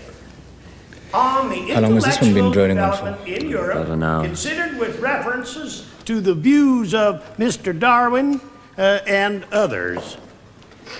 Some of my honored English colleagues in this hall today may feel that it is too large a subject for a single discourse. Shall Imperial Rome dare to comment upon the glories of ancient Greece? Dr. Draper, I'm afraid your time is up. Well, if I might have a moment or two more to enlarge upon this theme, Professor Hensworth. I'm sorry, Dr. Draper.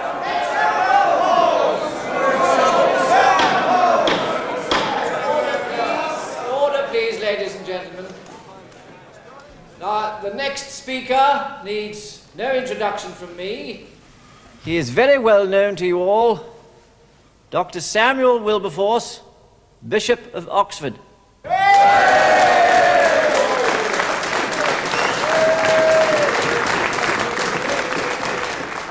No sign of Owen to prompt him from the wings.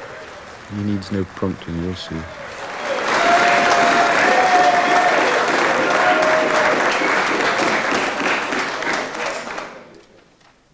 Mr. Chairman, ladies and gentlemen, fellow human beings. I do not see Mr. Darwin in the hall today. I understand he is not in the best of health. But I do see some of his friends looking remarkably like the rest of us.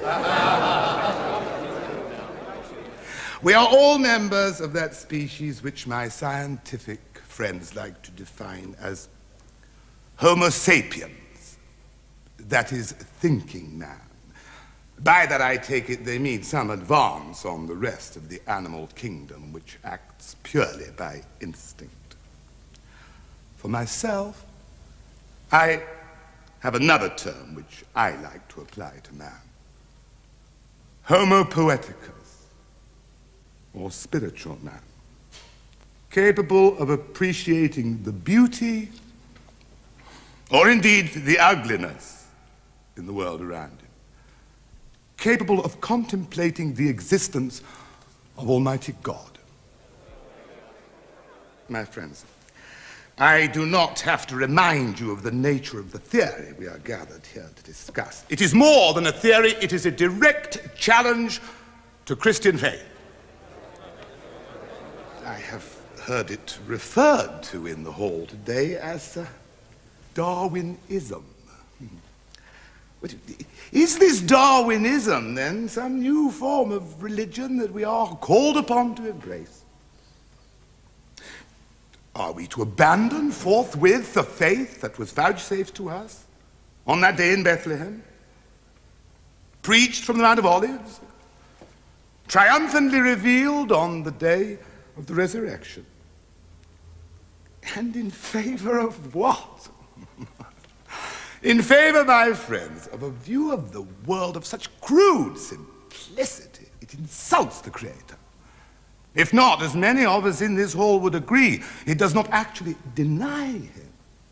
What Mr. Darwin would have us believe is that every beast, every creeping thing, every fish and plant, flies, fungus, elephant, turnip, is descended from one primordial form into which life was first breathed.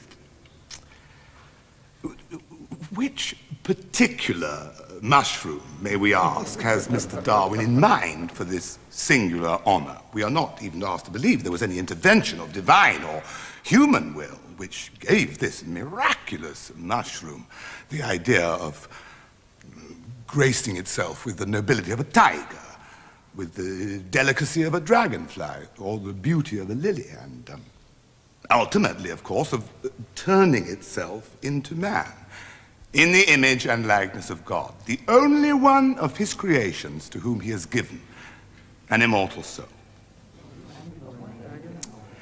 My friends, from Mr. Darwin's theory, we can draw only two conclusions. Either man himself lacks an immortal soul, or alternatively, every living creature, every plant possesses one.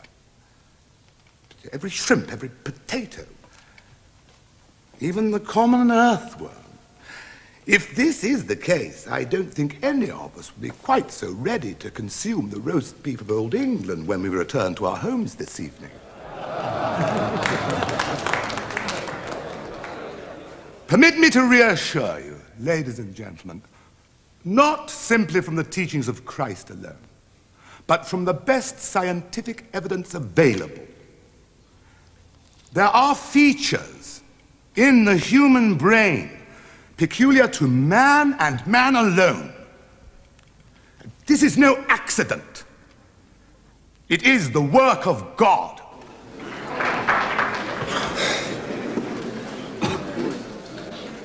I see I have made little impression on Mr. Huxley. Let me ask him just one question. Is it through his grandfather or his grandmother that he claims descent from a monkey?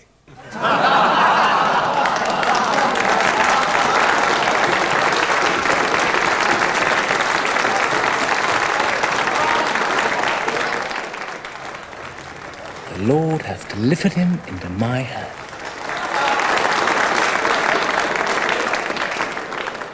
I think Mr. Huxley is prepared to answer your question, Bishop.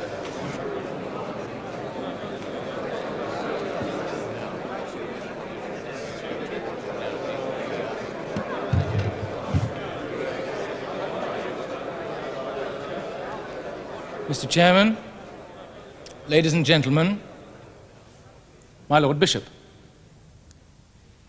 you, sir, have chosen to ridicule a new scientific theory for what you call its crude simplicity. For the sake of your conscience and for no other reason, I hope you chose your words with care. If I were to make a prediction here today, it would be that the name of the originator of that crude and simple theory will be remembered through the centuries long after that of the incumbent Bishop of Oxford has been forgotten. Shame! This is not the first time in our history that a grand and simple discovery about the world we inhabit has found itself in conflict with the Christian hierarchy of the day. When Galileo produced his evidence that the Earth was not in fact the center of the universe, but revolved along with sundry other planets around the sun, he was forced into silence for fear of being condemned as a heretic. Meanwhile, the Earth continued to revolve around the sun, and even my Lord Bishop would find it hard to deny that today it is doing so still. You chose to ask me a question. I will answer it, but first let me ask you one in return. If after 24 hours of tutelage in divinity, I were to stand here in front of this audience and make pronouncements upon the inadmissibility of the Holy Trinity, would you expect them to listen to me with care or consider me a charlatan? Mr. Darwin has spent the greater part of his life in pondering this great subject. As for myself, I have spent the last several years in studying the very anatomical question you have chosen to pronounce upon, namely, the development of vertebrate anatomy, and especially its relation to the origin of mankind. Our knowledge is far from complete, but the structural likenesses between men and apes are manifest and undeniable. Whether apes, bishops, or mushrooms are the creation of God, I am not competent to judge.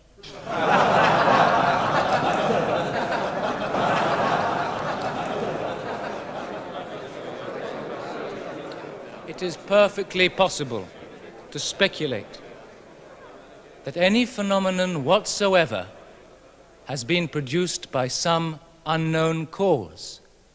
But it is foolish, my Lord Bishop, for any man to abandon reason, even when he chooses to stoop to ridicule. Hear, hear!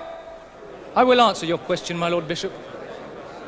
An ape may seem to you to be a poor sort of creature, of low intelligence and stooping gait, that grins and chatters as we pass.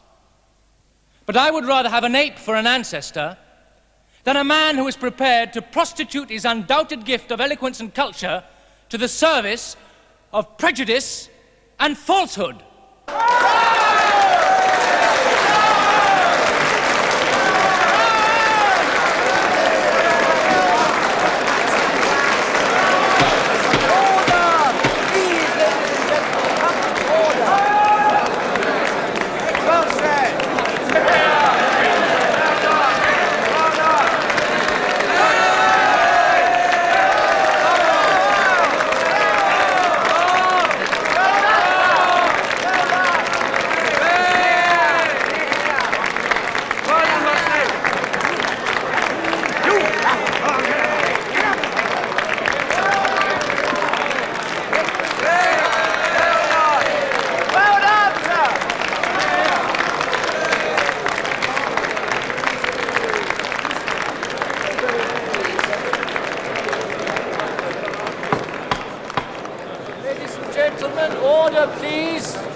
I believe Admiral FitzRoy has some comments he would like to add.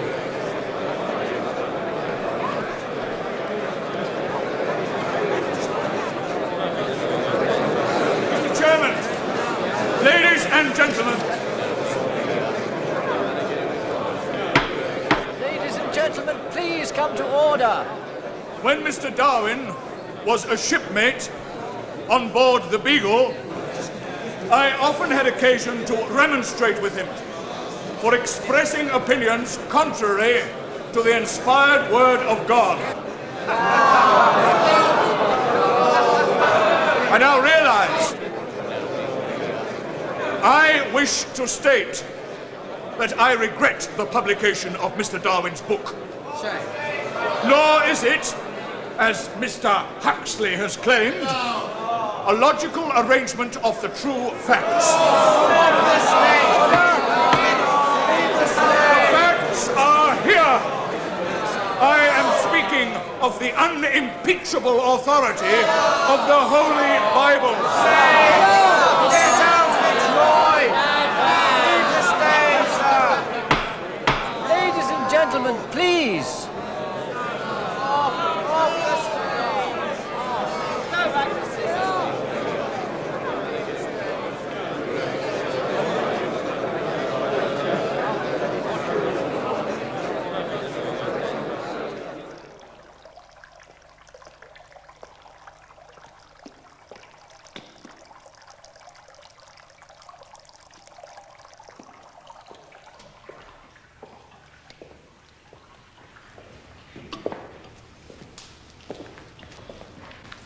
Charles?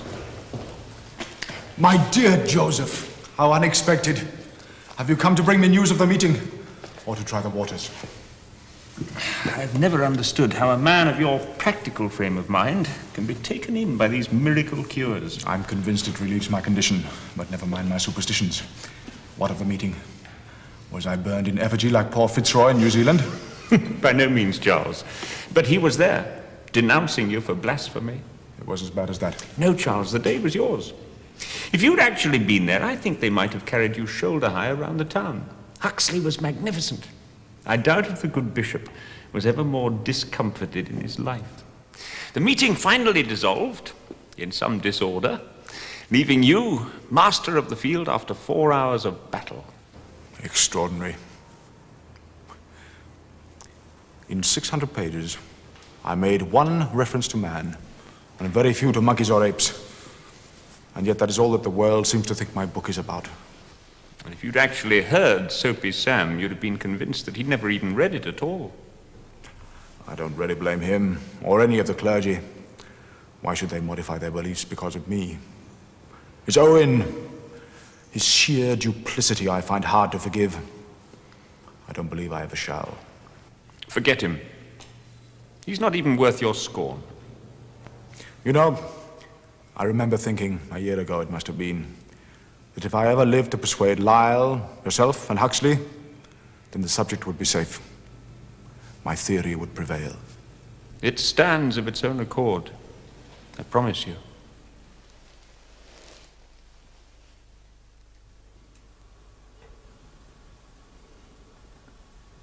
In the years that followed, I saw nothing of FitzRoy. There had been moments on the deck of the Beagle when we had seemed to share a similar view of the world. But in truth, we had grown wider and wider apart.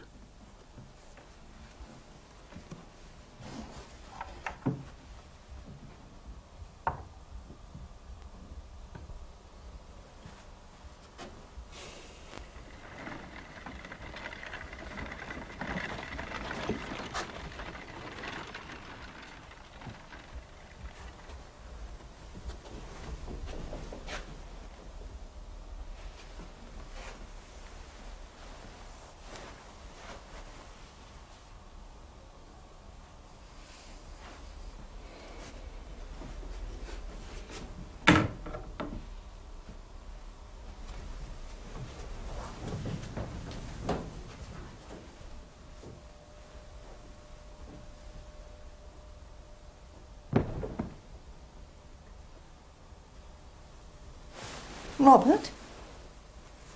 Robert, are you all right?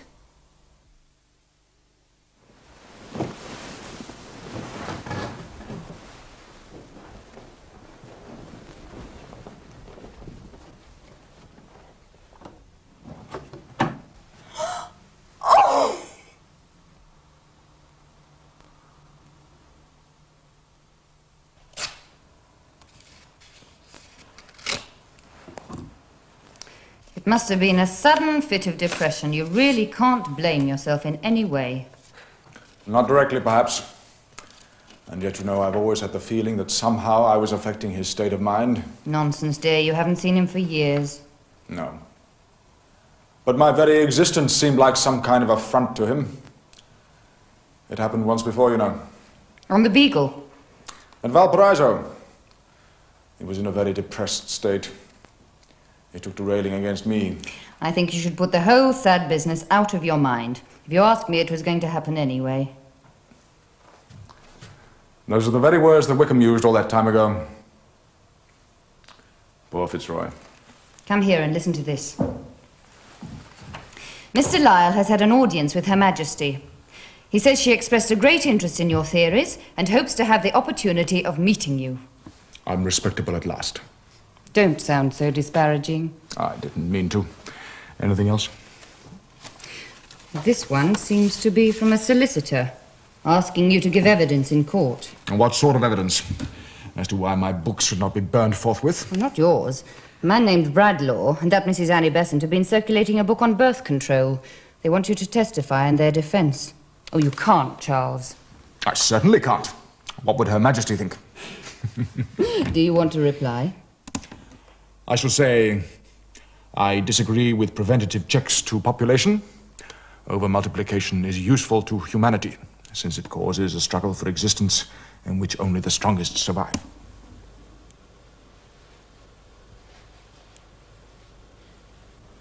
My dear, I'm so sorry I've upset you. I'm quite all right. Do you want me to read any more of these? Is there anything important? Not if you're feeling tired. There is one from a German publisher, very correct and proper. He invites you to write your life story in a manner which will show the development of your mind and character. Is that all? He doesn't want much? Tell him I shall have it in the post the day after tomorrow. In German, of course. I think you should. My dear, I don't even know this man. Then write it for the children. They know my life story far too well already. But their children don't. And their children's children. Ah. You mean for posterity? I don't really think I'm sufficiently immodest. But that is why you would do it so well. My dear, it will be years before I finish The Descent of Man. Promise me you will do it when you can. It needn't be very long. Very well. Before they come to carry me away, I'll do it. I promise. Good.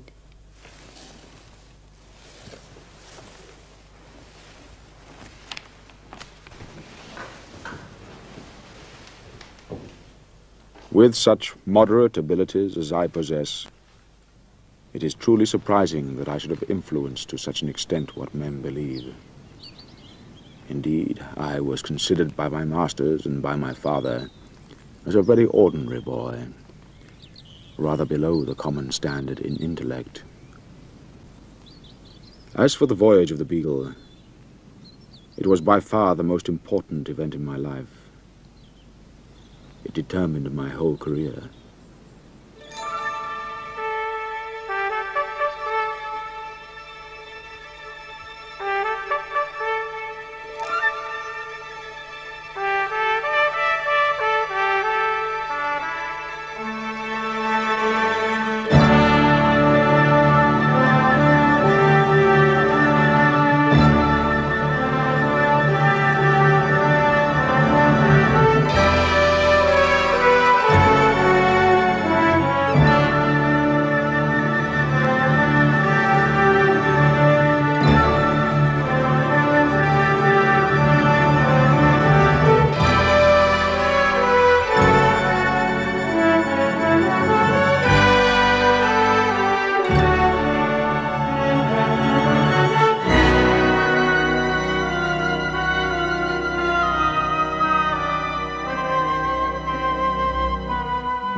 In the Galapagos Islands, both in time and space, I felt myself brought within reach of that great fact, that mystery of mysteries,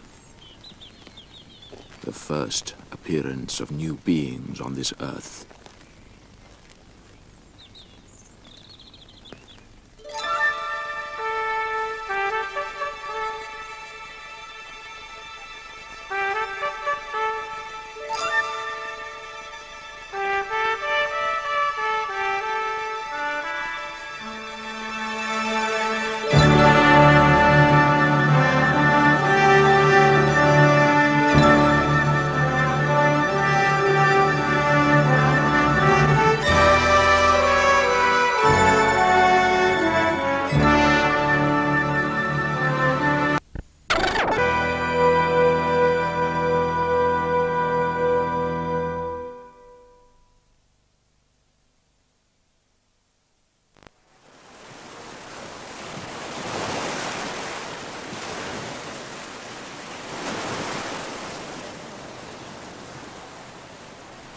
By October 1835, we had been in the Galapagos archipelago for some 3 weeks.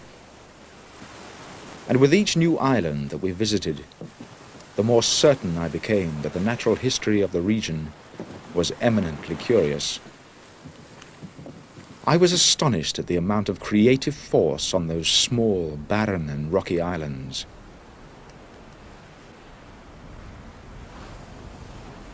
Most of the plants and animals I had thus far examined appeared to be aboriginal creations, found nowhere else on our planet. Yet although many of them bore a marked relationship to species on the South American mainland, they differed distinctly from island to island. I had no answer to the mystery, but of one thing I was convinced.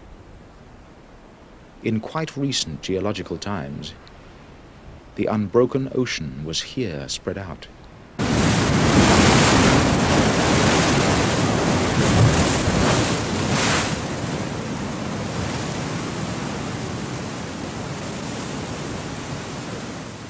If each individual island in the group had been thrown up from the bed of the ocean, then every form of life must have made its way there by one means or another.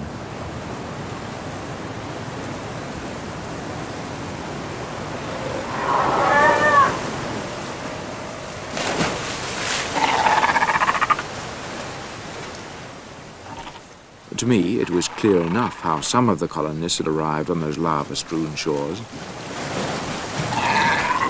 The many fur seals must have come north, all the way from the Antarctic, with the cool currents sweeping up from the southern oceans. It was truly extraordinary to watch these creatures in their winter overcoats beneath the warmth of the equatorial sun. They reminded me of our own crew aboard the Beagle, whenever the midday sun became too intense and the cool water the only congenial environment. Darwin, the water's good. Let's see the scurry swim. Jump!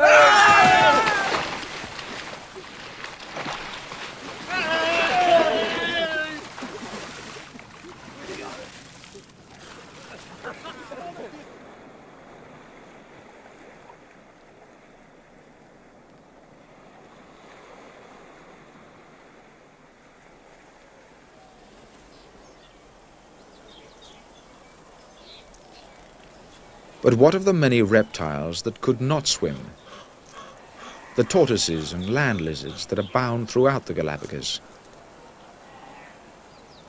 It seemed to me impossible that so many different varieties had all made that perilous 600-mile crossing on pieces of driftwood or floating vegetation.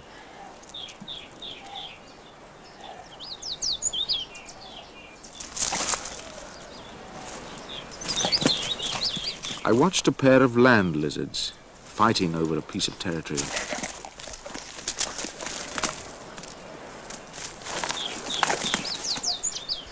So barren a spot hardly seemed worthy of their ferocious encounter. But with these hideous creatures, The determination of the stronger to drive off the weaker was a most powerful and basic instinct.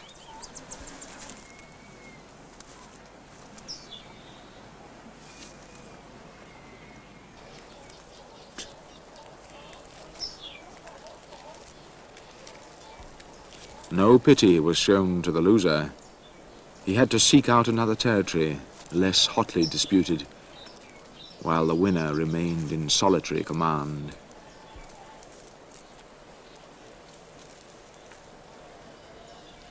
In my imagination, I tried to conceive of those distant epochs when reptiles similar to these, but of enormous size, dominated the world. I had the feeling that I was nearer than I had ever been to the beginnings of life.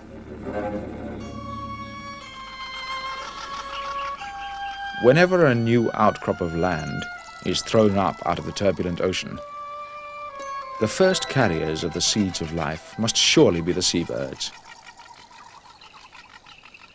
Largest of these that I saw were the frigate or man-of-war birds, so named for their habit of harassing and plundering other species.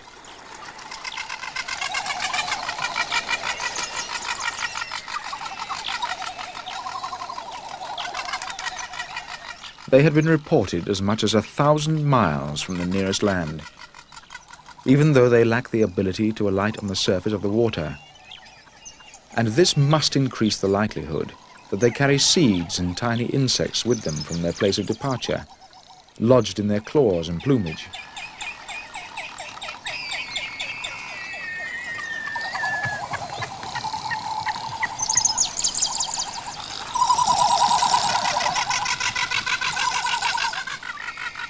In the breeding season, the male frigate birds put on a remarkable display.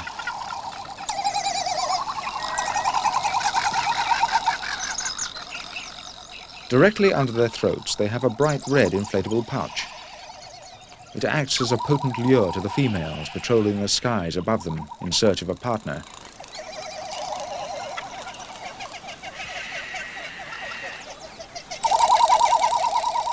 Only those males in prime breeding condition possess this outward symbol of their ability to enter into courtship.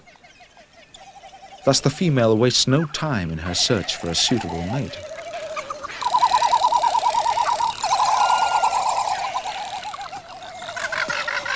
As with the lizards and other species I observed, the same principles appear to be at work. In the relentless struggle for life, only the strongest and most vigorous survived.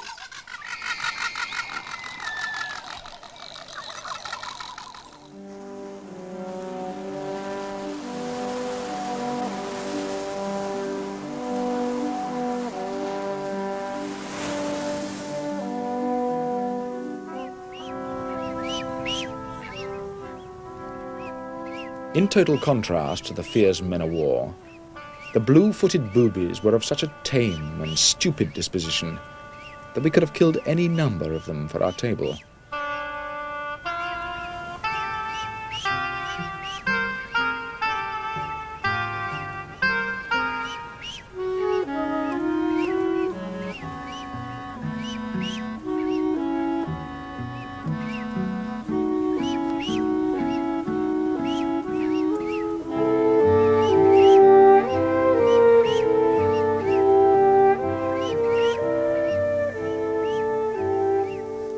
But even such large and unharassed colonies of seabirds had devised means of ensuring that the strongest will survive.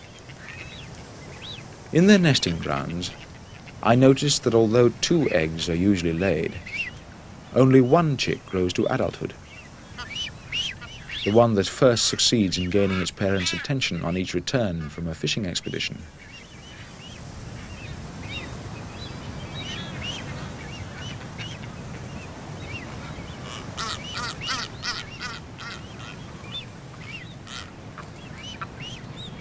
If it is to live, the chick, on its own initiative, must recover the half-digested fish from its parent's gullet.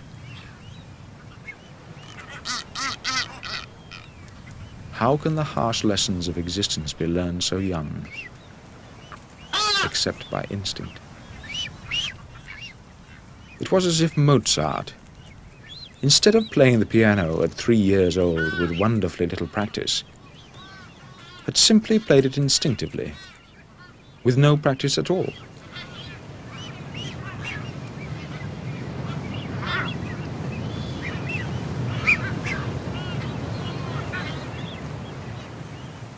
Is that starboard gallant sheet jammed? Check Yes, it is. It's jammed. Right. Up aloft to the foremast. Starboard gallant sheet seems to be jammed. Can you clear it? Aye, sir. An activity as complex as sailing the Beagle clearly requires skill and coordination on the part of her crew. Hoist the inner jib when ready. Aye, aye, sir. Yet I was observing activities in the natural world requiring an equal measure of skill, some indeed of infinitely greater complexity. Unless some other species were of equal intelligence to man, then the only way they could perform such tasks must be through inherited instinct.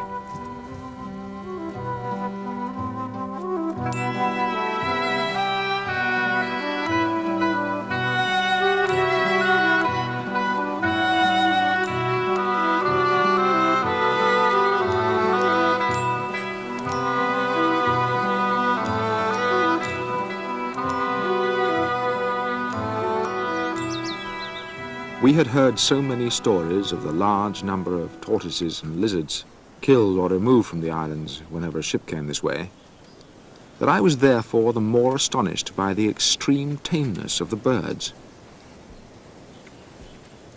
The doves, particularly, have been greatly persecuted by sailors, who took cruel delight in knocking down the pretty creatures as if their very tameness were an affront. I was told a man might kill 6 or 7 dozen in a morning's walk. Yet, in spite of this persecution, the birds did not readily become wild.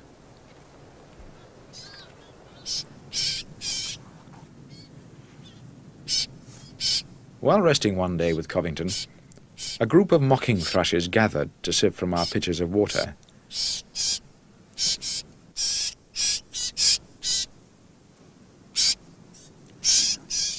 They had yet to learn that man is a much more dangerous animal than a lizard or a tortoise.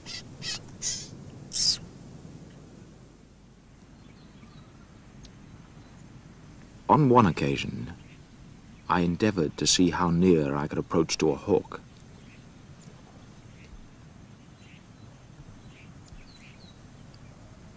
An English hawk would long since have taken fright, but he showed no sign of alarm.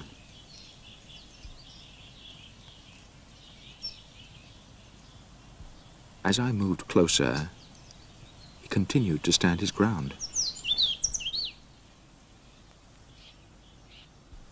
It was only when I finally raised my gun that he decided to take himself off.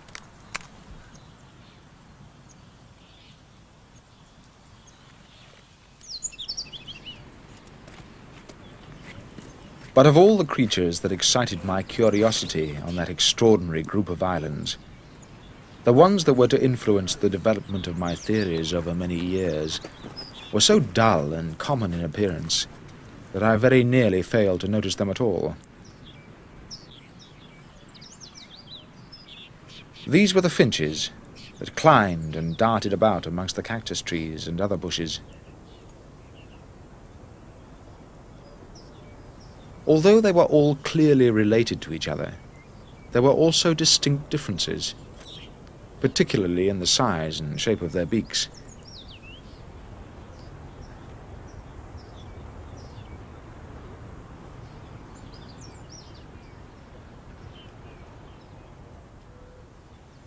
The true significance of this, and the possibility that it might shed some light on their distribution throughout the islands, did not occur to me, and those that I kept for my collection became mingled together in the most haphazard fashion.